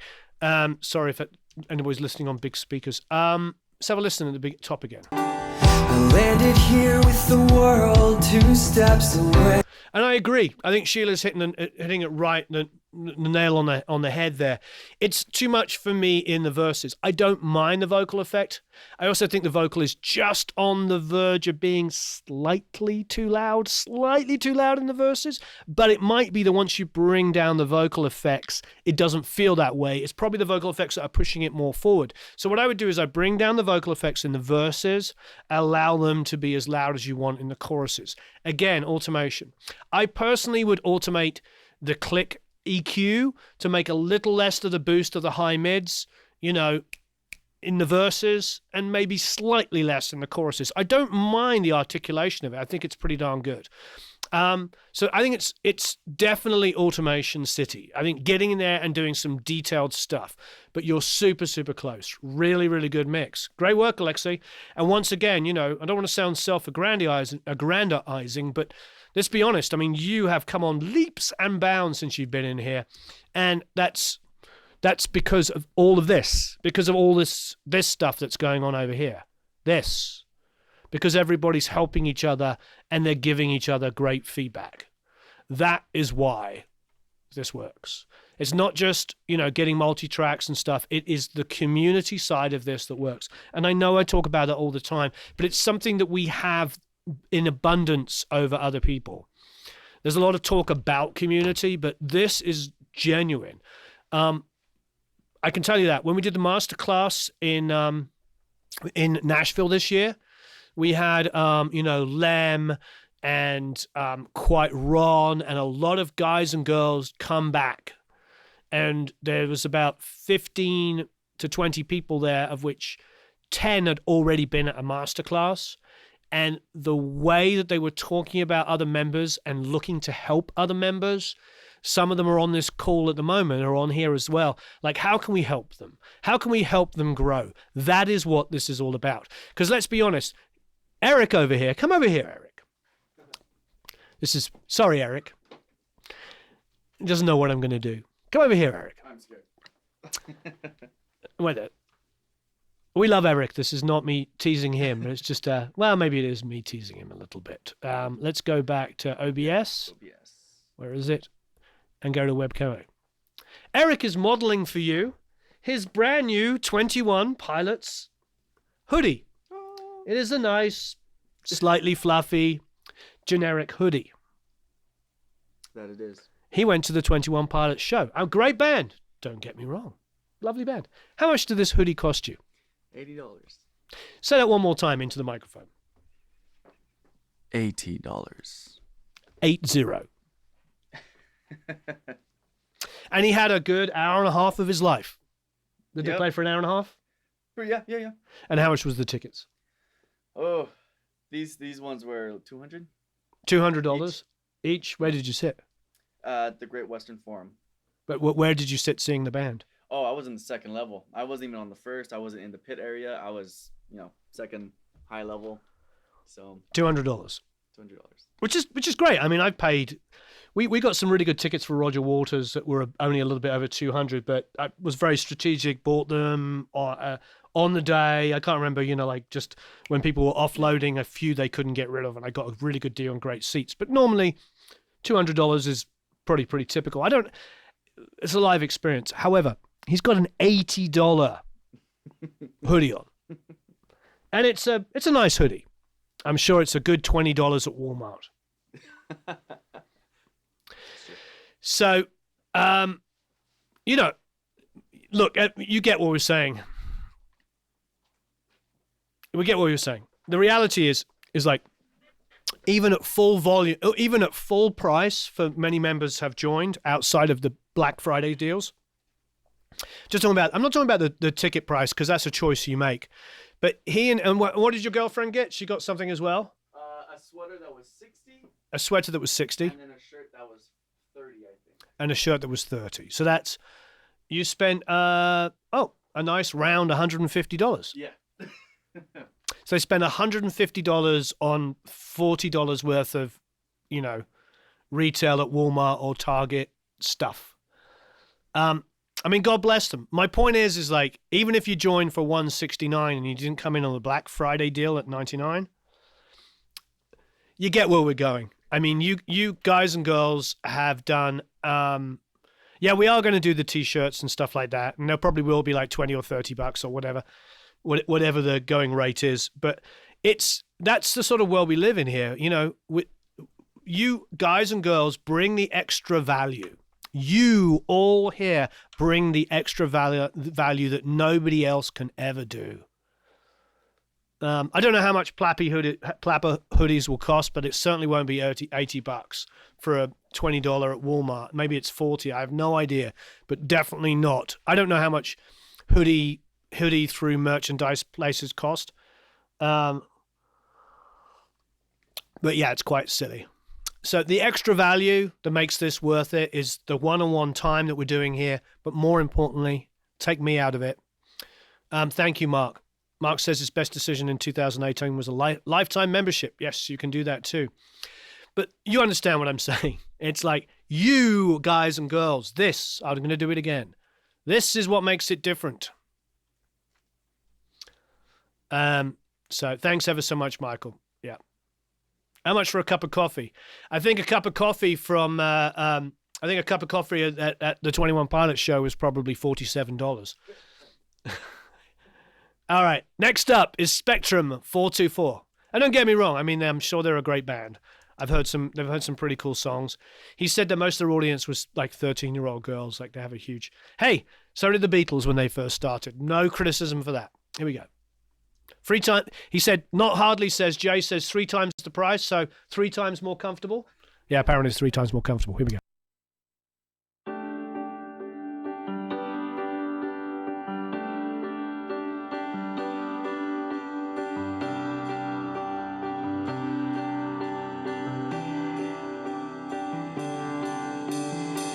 I landed here with the world 2 steps away.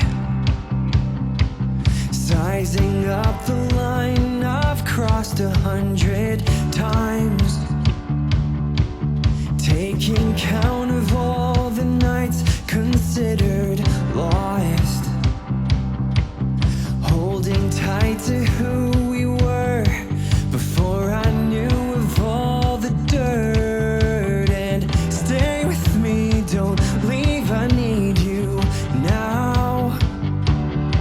And when I do what's right, I know I'll make you proud. Instead of pacing back and forth and giving in when you want more. So it's a shame now that I can't follow. Stay and wait for me, stay and wait for me. I will call when I'm coming. Stay and wait for me, I'll find you here if the stars allow it. It's even worse when I'm close and deny it. I shouldn't ask when I know you want me now. You want me now.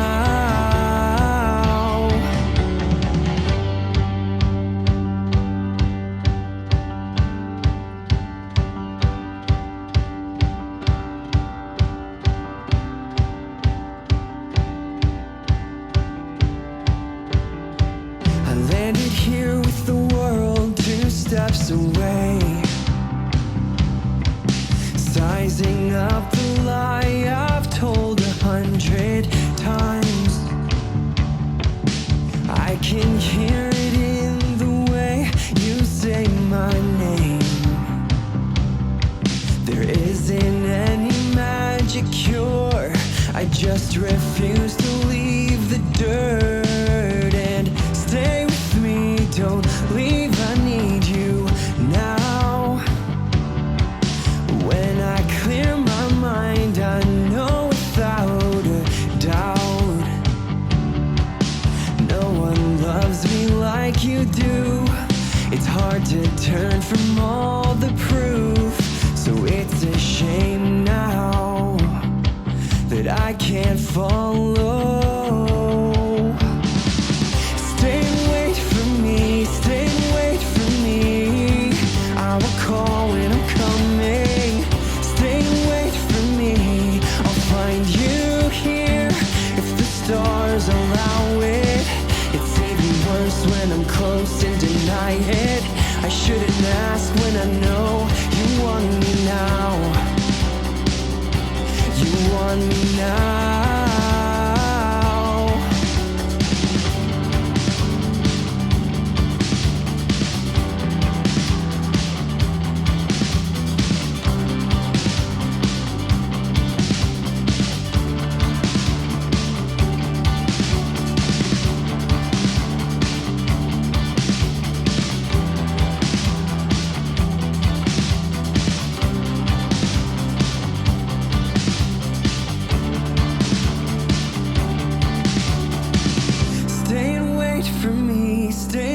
for me.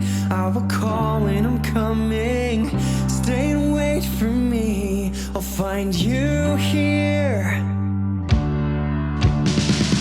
Stay and wait for me. Stay and wait for me. I will call when I'm coming. Stay and wait for me. I'll find you here if the stars allow it. It's even worse when I'm close and deny it. I shouldn't ask when I know you want me now. You want me now.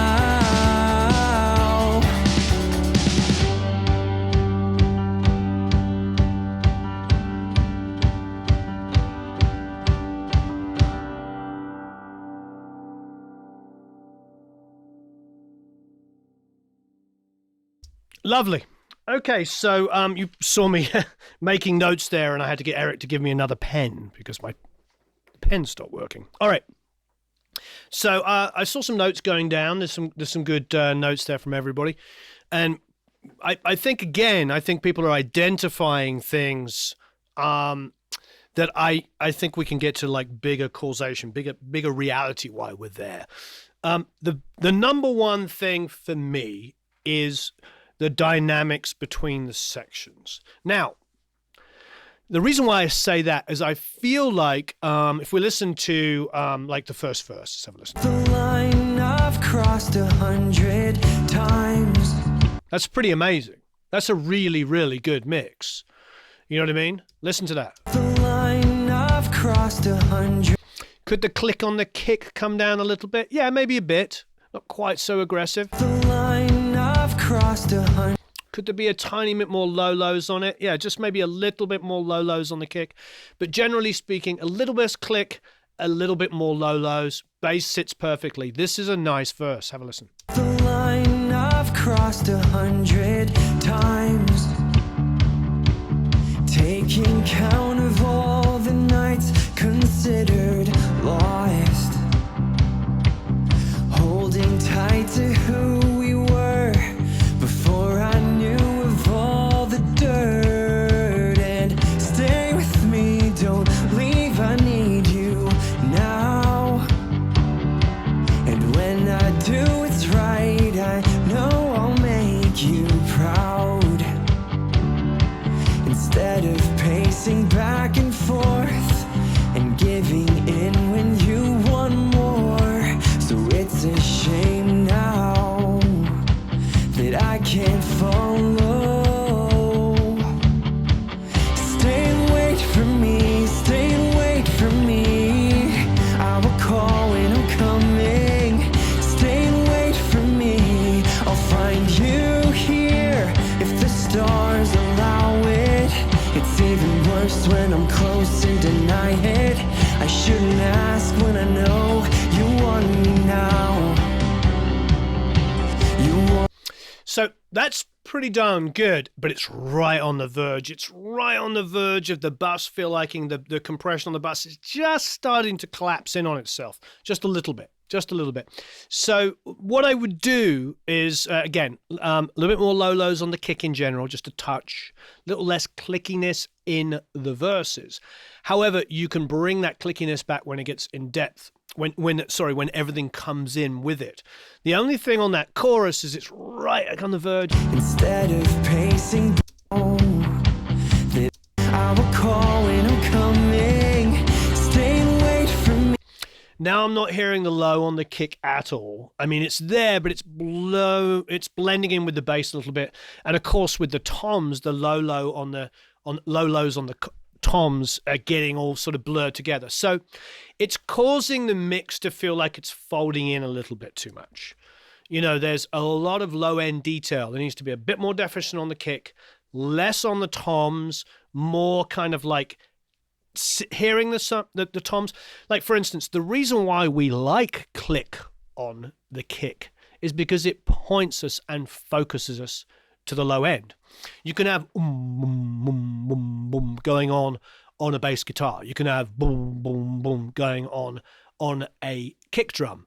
How do you know the difference? Well, it's because of the personality, the charisma that's created by the mid range. So I think that what would be really, really important to do would be to just create some more definition in that low end, and then a little bit more personality in the instruments. The kick, I think, is really, really close. But my main issue, like I said, is it folding in a little bit, because here it's just on the verge. But now let's go to that last chorus, for instance.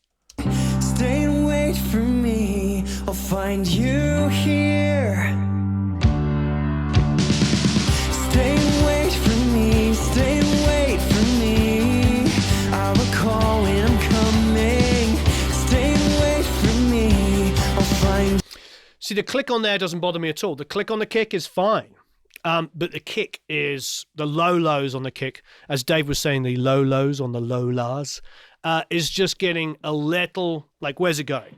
So for me, it's like, how do we, I would bring the mix down going into the bass compression a tiny bit.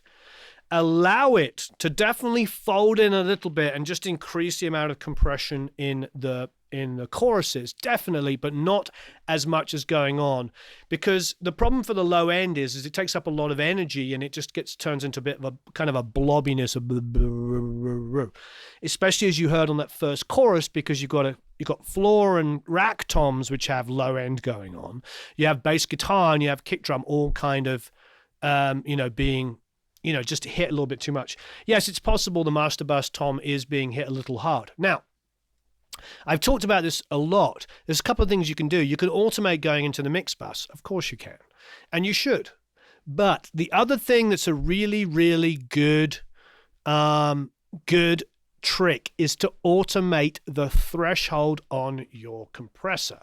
So for instance, if I go in here and grab a generic compressor, for instance, let's go in, we'll go for something super, super generic. And generic and I use like an R-comp, a Renaissance compressor. Let's go between these two very obviously different sections. I'll find you here. Stay and wait for me, stay and wait for me. Now, let's just say I wanted what I could do, for instance, so I'm just going to quickly do it. We can add some automation. I'm just going to do this. Here's your threshold here. Add. Okay. So what we're going to do is we're going to automate our threshold. Now, you can write this in Read. You can actually write this in real time, or you can just literally do this. So remember, this is just me, showing you a couple of tricks. This isn't exactly what I do. It's just something we could do. So if we want to, we could maybe go here and bring the threshold down. I'll find you here. I'll find you here.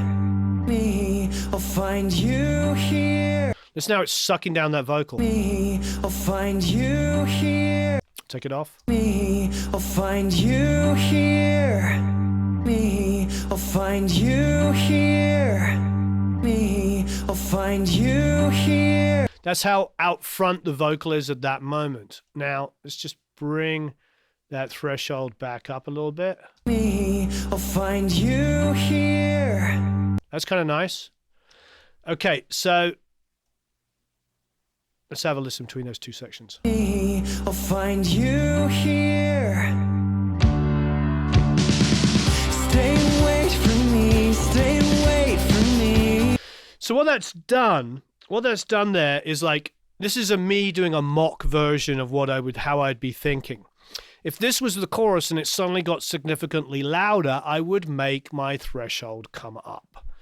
So let's just say, and again, this is exaggeration and not the perfect scenario because this has already been compressed on the master bus. But something like this, for instance, have a look. I'll find you here. Stay and wait for me, stay and wait for me. So let's just say that is my master bus, not obviously already compression, everything's been applied, but we could do that in sections. Then we could also take our output and automate that so that we had quieter sections and louder sections. So there's an even amount of compression being applied that's not too much. I think the biggest learning part is not so much about compressing it when it's quiet. You definitely want to do that lightly so it's even, but not compressing it as much when it's loud. That's the one thing I hope that I'm getting across. It's automating the threshold so when a loud section comes in, it doesn't do as much compression. Because if, for instance, if it was set so, like if I take this off, listen to here. I'll find you here. I've got 1.5 to 2 dBs worth of compression on that section. Now, what I'm hearing going on a little bit and often happens with mixes is this. So now listen to what is going to happen. I'll find you here. Stay and wait for me. Stay and wait for me. So now I've got 3 dB at all times because the threshold sounds good in the quieter sections. But on the choruses, it's folding in a little bit too much. So I think in general, this is something we should get into doing.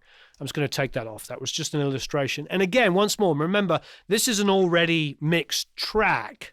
This is just what I would be doing, be looking at doing, is don't be afraid to automate your thresholds, because then what you can do is you can stop the choruses maybe folding in, because I watch people put compression on that works in only one section. Sometimes it only works in the choruses.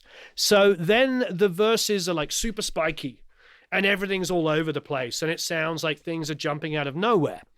Well, bring your threshold down. Bring your threshold down so it's lightly compressing those sections. Then when the chorus comes in, everything's going to fold in, 6 dB worth of compression. It's all squashed to within an inch of its life. Bring your threshold up. So don't be afraid to do that. When I talk about automation, it's not always about panning. It's about EQ automation, not being afraid to maybe take the kick drum, click and reducing it in the verses and increasing it in the choruses.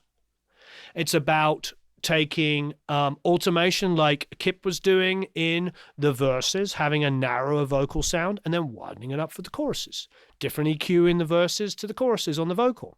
These are all the tricks that we are employing, that we need to be doing at all times. Well, not need to be doing, but are things that you're going to employ on your mixes. I do have to run to the restroom, but great work, Spectrum, and thanks ever so much. You taught us a lot and great talking points. All right, Gaultier is next, or Gaultier is next, with Stone. I think is that an original? That is the guys, the Polish band. Oh, okay, yeah, it's the Polish guys. Okay, I'm going to use the restroom. Eric's going to come here. Hey, Eric. Ask him some questions. Ask him about his $80 Walmart $20 hoodie. I'm teasing, sort of. Sort of. After 2 hours, I have to use the bathroom. Oh yeah, it's been 2 hours. Hello, everyone. It is I, Eric. I wouldn't know any questions you would want to ask me, but if you have any questions, go ahead, ask away. And I don't know, I'm a deer in headlights right now.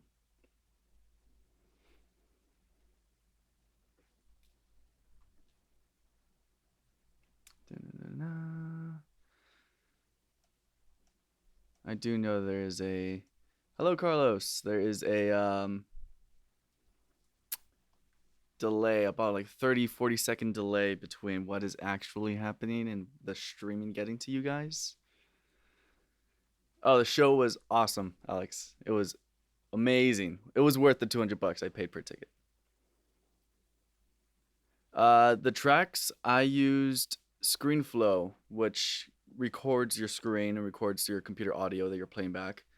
And yeah, I went to these 10 mixes off their SoundCloud, push play, recorded the screen, the playback. Yeah, export that, grab the audio off of that, and then I just split them up into these tracks. Hello, Anita. The hoodie shrunk a bit. when I watched it. uh, Music recommendations. You know, I'm kind of the one that goes around asking for that because I'm always in the studio working. I've lost track of what's in, what's hip, what's good, what's new. Um, I used to intern before when I got with Warren. I used to intern at a record label, and I would just listen to their entire catalog and started like listening to everyone's catalog basically, and then I used to know a lot of different new bands, and now I don't know anyone. Mark, I really enjoyed the 21 Pilots show. If you guys are a fan of 21 Pilots, even if you know just a few songs, just like many shows, when you just go and you become a bigger fan, just experiencing it. Hi, Sheila. I was gonna say She Studios, and then I got stuck between that and saying your name, Sheila. Sheila, right? I think that's how you say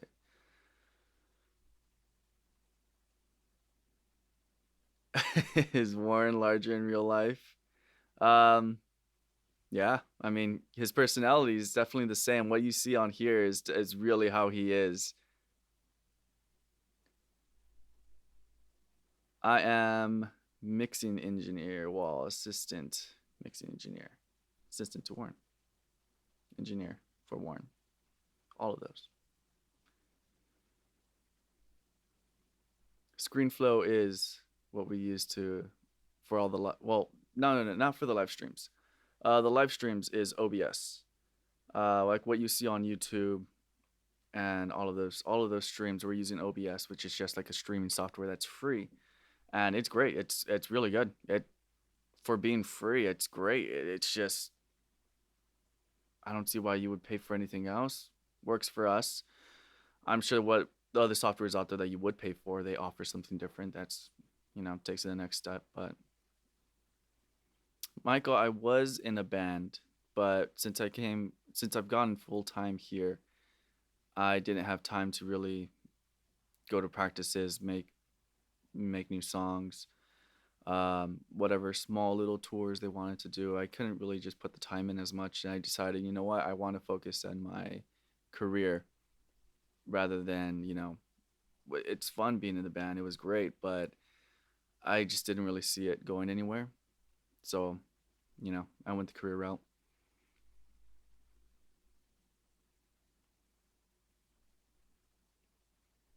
Yeah, Nita, the radio, it's I don't know, it's really it's you can listening to the radio, they still play new bands, but I found that they're just kind of on repeat. They're always playing the same guys. Good stuff. Like like over here, they're constantly playing on K Rock, like Blink 182, Green Day, um, Red Hot Chili Peppers, which is cool and all. But I've heard that for the past 15 years of my life that I was actually paying attention to music on the radio. 80s ticket prices, yeah, I can't imagine how nice those must have been compared to now.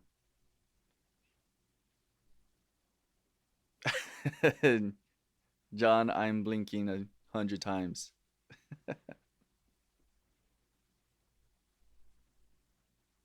Uh, Dave, the video production, yeah, I'm filming it all, not editing all of it, but a lot of it. The most of the stuff you see on YouTube, I've been doing.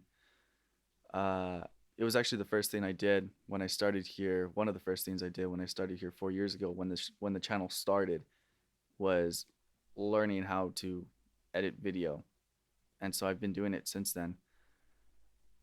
I still do it now. Granted, we are getting more people that are going to join the team, that are joining the team, and that's what they focus on to help us and bring better content to you guys. And Warren is back. No, I'm not. Oh no, he's not. It's just a figment. A pigment. I'm a pigment of his imagination. What were they asking you about?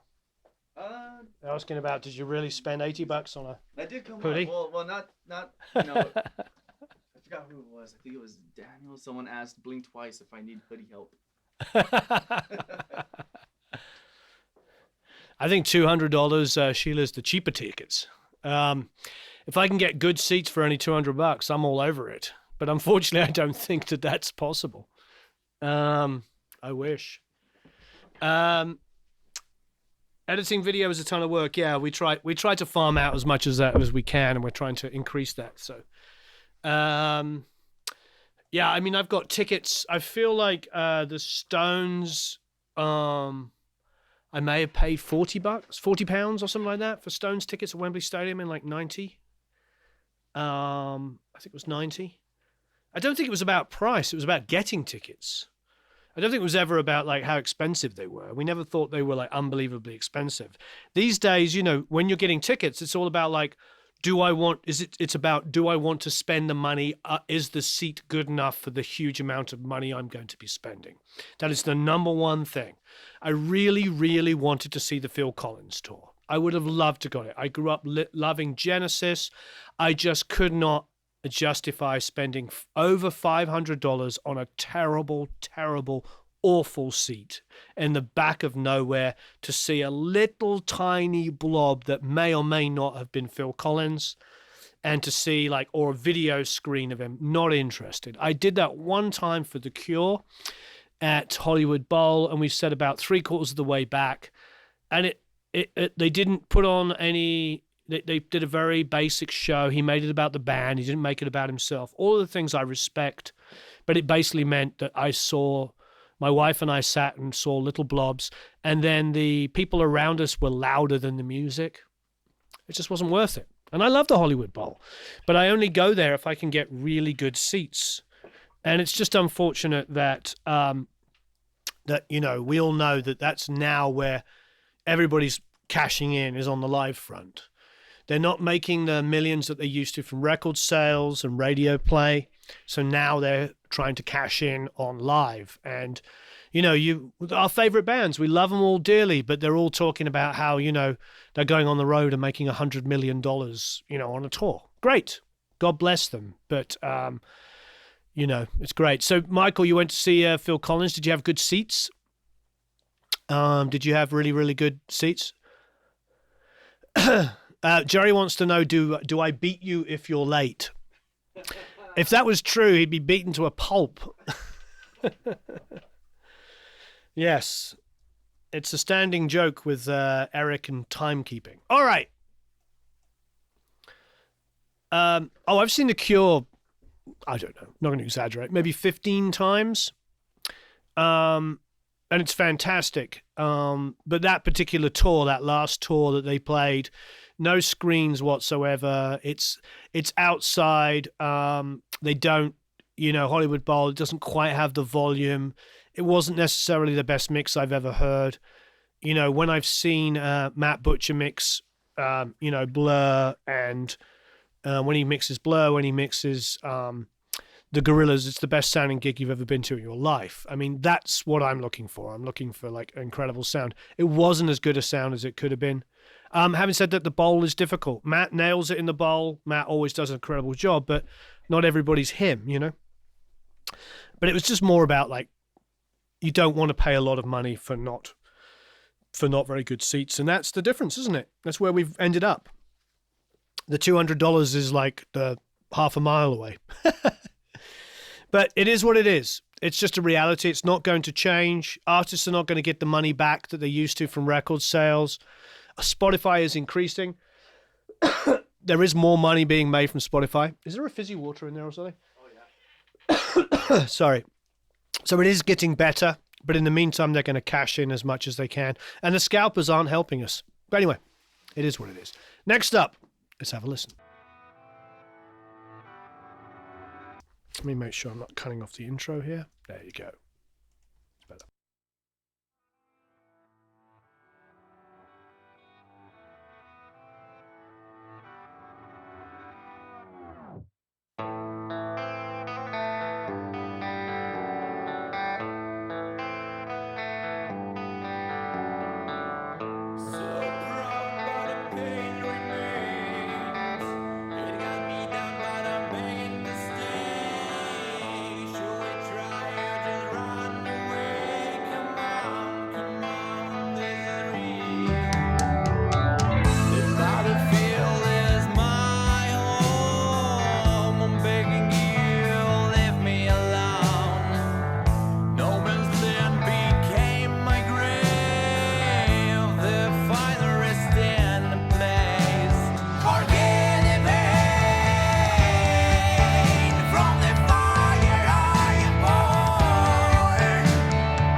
Very nice indeed. This band are a Polish band, and the drummer came over and we tracked the drums in hybrid. So if you all know Hybrid Studios, that was we really helped put them on the map. We gave them quite a lot of exposure, and they're doing extremely well now. So God bless them; they deserve it. And so when I say we, I mean you, all of the community. You know, by sharing about it and talking about it, it's really, really good. This band I love a lot. They're really, really good guys. We put out the EP for them, or the album for them. So I highly suggest it. We should do more of their songs. Maybe we'll give you one. It might be nice to do one next month. That could be really, really good for December. We usually in December, just so you know, do a couple of songs. So maybe what we'll do is we'll do an acoustic guitar vocal one or a piano vocal David song, that you can do additional production on, and a song like this. That might be kind of nice. That way it gets all of our new members to see what it feels like to work on like full band productions, but also gives them an opportunity to do additional production stuff, which is a lot about what we're about. It is about like adding production ideas, not just mixing, because as I always say, it is called Produce Like a Pro. There's so many mixing only, and I was talking about this with Ryan Huart this year at the VK event about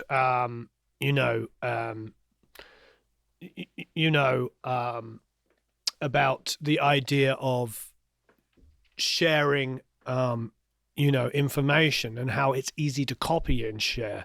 That's an easy thing to do. Mixing in itself is a difficult thing to do because all of the things we're talking about is much greater than just the technical aspects. It's about how do these things sit together, and what choices do you have to make these feel really good together, Now, as far as this mix is concerned, I really like it, and it just needs to be bigger and brighter to me.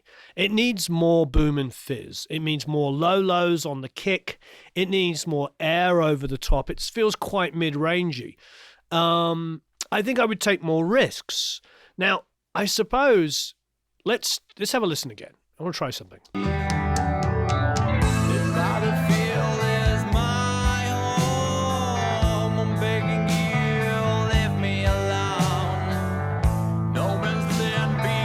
I mean, the drums feel a little back, but look, I'm going to do some really naive things. This is super, super naive. But, all right, let's just do something. Let's do the first basic thing. Let's slam it with an L2. Let's have a listen.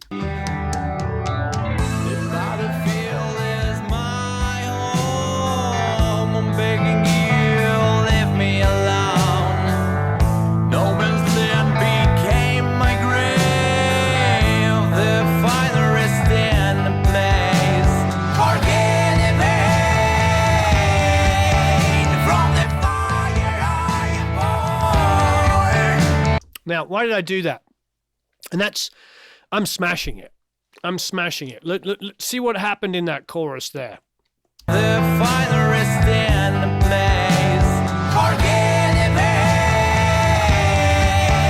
from the fire I am born. I'm not advocating it. I'm not advocating that you go in there and you destroy your master bus for that. But what it's showing me is I need more upfrontness. I like the way this mix is, but I want this to be like more in your face. This is a rock band. For me, it's very Alice in Chains. I mean, that's what I think this band is doing. It's doing Alice in Chains. And the way that Dave Jordan made those records is Dave mixed on an SSL, and he did a lot of parallel, a lot of he would take like drums and stuff and parallel compress them and squash up underneath. He always used to say to me that he wanted his mixes to sound like Titan springs that were about to explode. That's the way he heard his mixes. So everything was like, just like this, just like ready to explode at any time. I thought it was a great, great way. Now, there's no way I would do this to a mix at the end. No way. I wouldn't do, look at this. The finest in the place,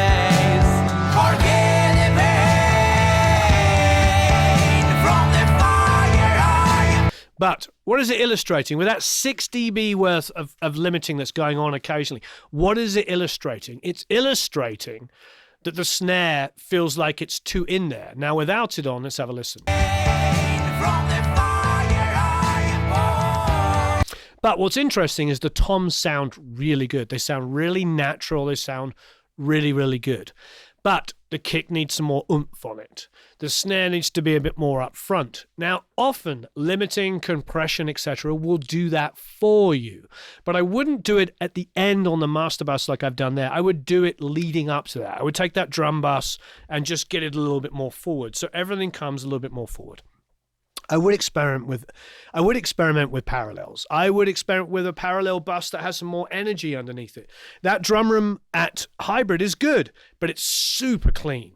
It is so clean. It doesn't have any kind of girth to it. It's not dirty. It's very focused and very, very clean. So I would be doing parallel compression, bringing up energy, little bits of saturation. Yeah, the gunshot snare is in there. I think it's in the mix. If you go and download it, those of you that are new or haven't mixed any of this stuff, remember, if you bought the yearly, you've got access to about 40 plus multi-tracks, and obviously a couple more coming up this month. So just make sure you go in there and go through some of these things. That's why I think it's really good for us to go around and feature lots of different kind of mixes. Okay, great work though. This is a really, really good song, and it's great for us to hear what it can do. So excellent work, and thanks for mixing that. Is it Gauthier? I want to make sure I pronounce it properly. Thank you ever so much for doing that. All right, Mark Beeson is up next with Back When We Were We. This is the Pete Morose song. Back when love was born, like children playing in the storm, clouds rolling one by one. Back when we were born, slept alone with your photographs and your epitaph.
back when we were we.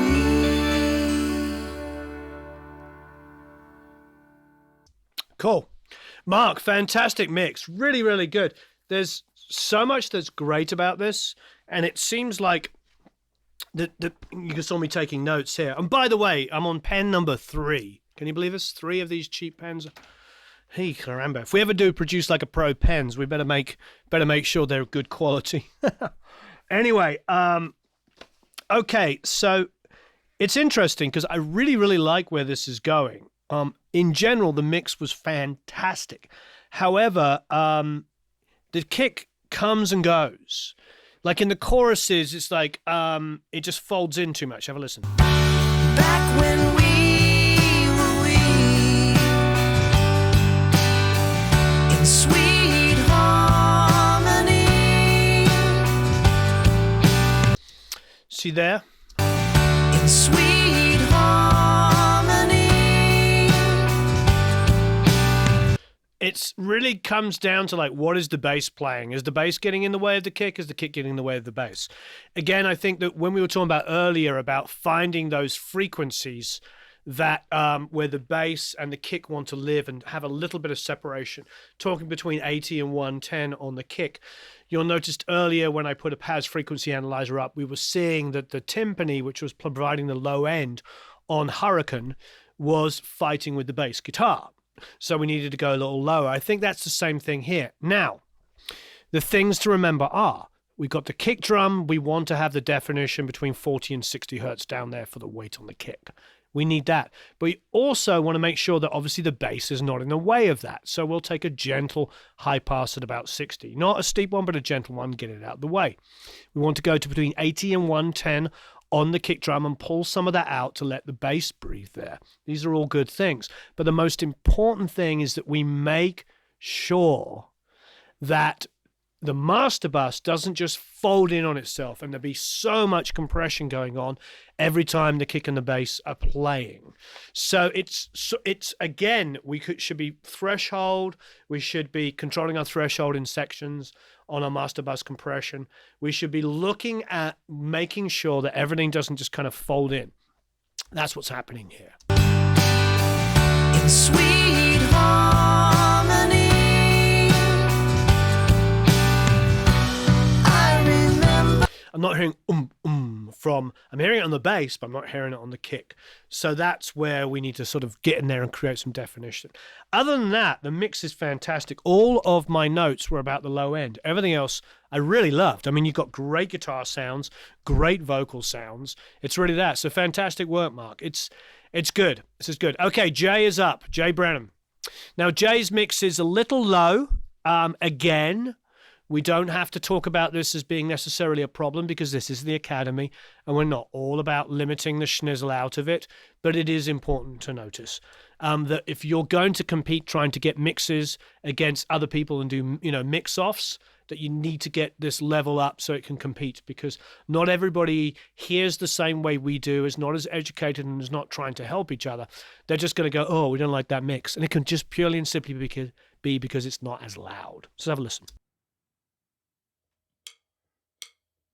I know you said you're sorry,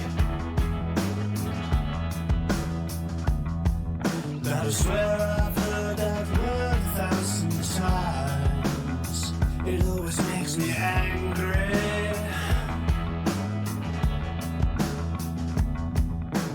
knowing that I'm trapped inside this lie, and the wood has grown too deep to be stitched up with a bloody thread. You know I will take the pain. I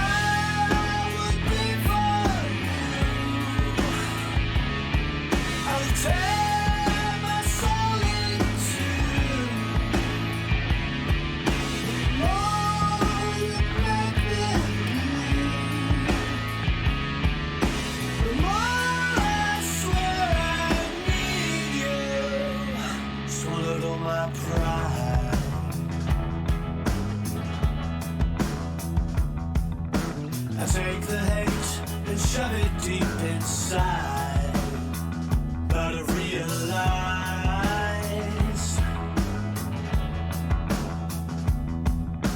I'm choking on the truth I can't deny, and this affection goes too deep to be fixed with your perfect kiss this time.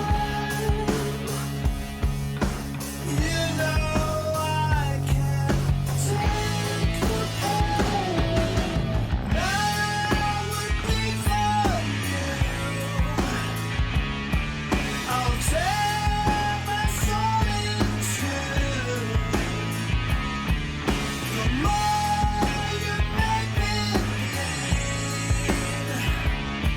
the more I swear I need you. Will you bleed me dry?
Thanks, Jerry. Nice vocals by someone.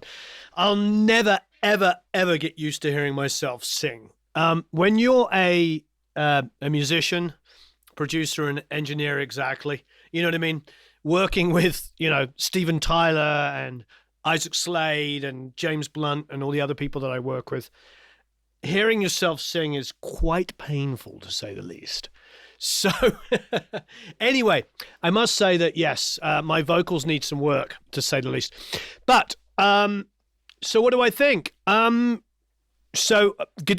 last thing I wrote was guitar solo. Holy moly.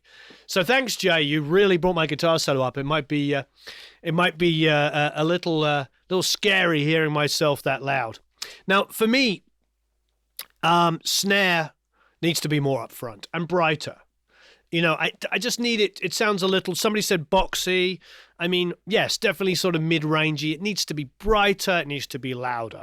For me, there's too much effect on the vocal, in particular, in the verses. If you're going to use that much effect, really I'm not that bothered by it, but I would bring it down, in the verses and just make it that loud in the choruses.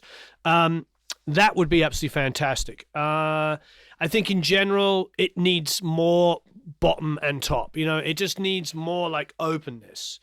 Otherwise, I think I get what you're doing. David says, I think I can sing, but no one else does. I don't think I can sing. I think I can sing adequately to write songs and do stuff like this. But when you've worked with really amazing singers like I have, you can't but be forced to be humble and have humility. You've got to, because when you've worked with great people, that's just a reality. Okay, so fantastic work, Jay. Make it a bit bigger and bolder, like more low lows on the kick, brighter in general. Go in there with the snare, give me a bit more mid range, bring down the vocal effects, and then see where you're at. Excellent work. Wow. Jesus, Mary and Joseph. It's 1:47. I've got to get on a conference call. I'm going to France and Germany early next year to do a whole bunch of different stuff. We're going to do a lot of traveling next year with different things. So I hope to see you all over the world, wherever you might be. We are going to do the event in May at Hansa Studios. So anybody that's listening and watching from Germany, there's only 10 spaces. We are limited to only 10 spaces. So for all the Europeans that are closer to there, I really would love to see you there. It's going to be a lot of fun. Hansa, of course, is where they did Bowie albums, and of course where they did Acton Baby, and it's going to be very exciting. So if you're in Germany, we're going to do some stuff with Taylor. I'm sure Lou will be involved. Talking to SPL, there's a whole bunch of different really good German companies. We may talk to Adam, we might talk to Eve. Yes, I'd love to go to Ireland. We're talking, hopefully Henning will come down. We'll get to see a lot of the great people in Germany, of which there are many. Mark Becker, of course, who is online at the moment, I think. Mark, are you still there? So, yes, we'll do more of these, Dave, definitely. And we're going to France as well. Hey, Martin. So, yeah, go back and recap. We've been on for nearly 3 hours doing this. And Eric sat in for like 5-10 minutes while I was in the bathroom. So we talked about his $80 hoodie. All right. This has been amazing. Hope to do more of these. So nanny boo boo. I don't know what that means. All right. Have a marvelous time recording and mixing. Thank you, everybody. Remember, we are still doing 2 deals. Yes, Mark is still there. So we're doing 2 deals still. Those will be $99 renewals of your membership, and lifetime memberships are back at $297 for those of you that want to do the lifetime membership. And of course, we are doing, you can do that in 3 monthly payments, because I know that so many of you want to do the lifetime memberships. It's a great group in the chat here. Thanks everybody that tuned in. So please, if you want to renew your membership at $99, don't forget to do that. And if you want to do the lifetime membership, you can do that at a special deal as well. And of course, all the Pro Mix Academy courses you can get the full bundle for $397. I know it's a decent amount of money, but that's everything we've ever done, ever in the history of Pro Mix Academy. We have mastering courses coming up, which is going to be a standalone course. We have about 3 or 4 other different producers, engineers, and stuff coming up as well. Where can you upgrade to the lifetime membership? Well, I think you can just write to Matt at Produce Like a Pro, and he could set you up. But there should be a page. Well, I mean, you can, Anita, you can just email us. We'll sort you out with the lifetime membership. We'll make sure it works out for you. If anybody has any questions about that stuff, just send us an email. You can send one to Matt at Produce Like a Pro. You can also copy me, and I'll make sure that it all gets sorted out for you all. Thank you, everybody. I really appreciate all the amazing work you do. I'm going to get on a conference call. How about that? And then we're going to mix some Rick Springfield today, and we're going to shoot some more videos. It's a very, very, very long day, but it's going to be fun. Yes, the mastering course is going to be out of this world. The Warren Sokol course is going to be insane. It's going to be really, really good. And yes, I hope to look forward to seeing you in Berlin, and at NAMM in LA, and at NAMM, of course, in Nashville, and of course, later on in the year in New York at AES. It's going to be a very, very busy time for us all. Hope you're doing marvelously well. Hope you enjoyed this. I certainly did. And I look forward to seeing you all again very, very soon. And have a marvelous time. Okay, so I won't hit everything here.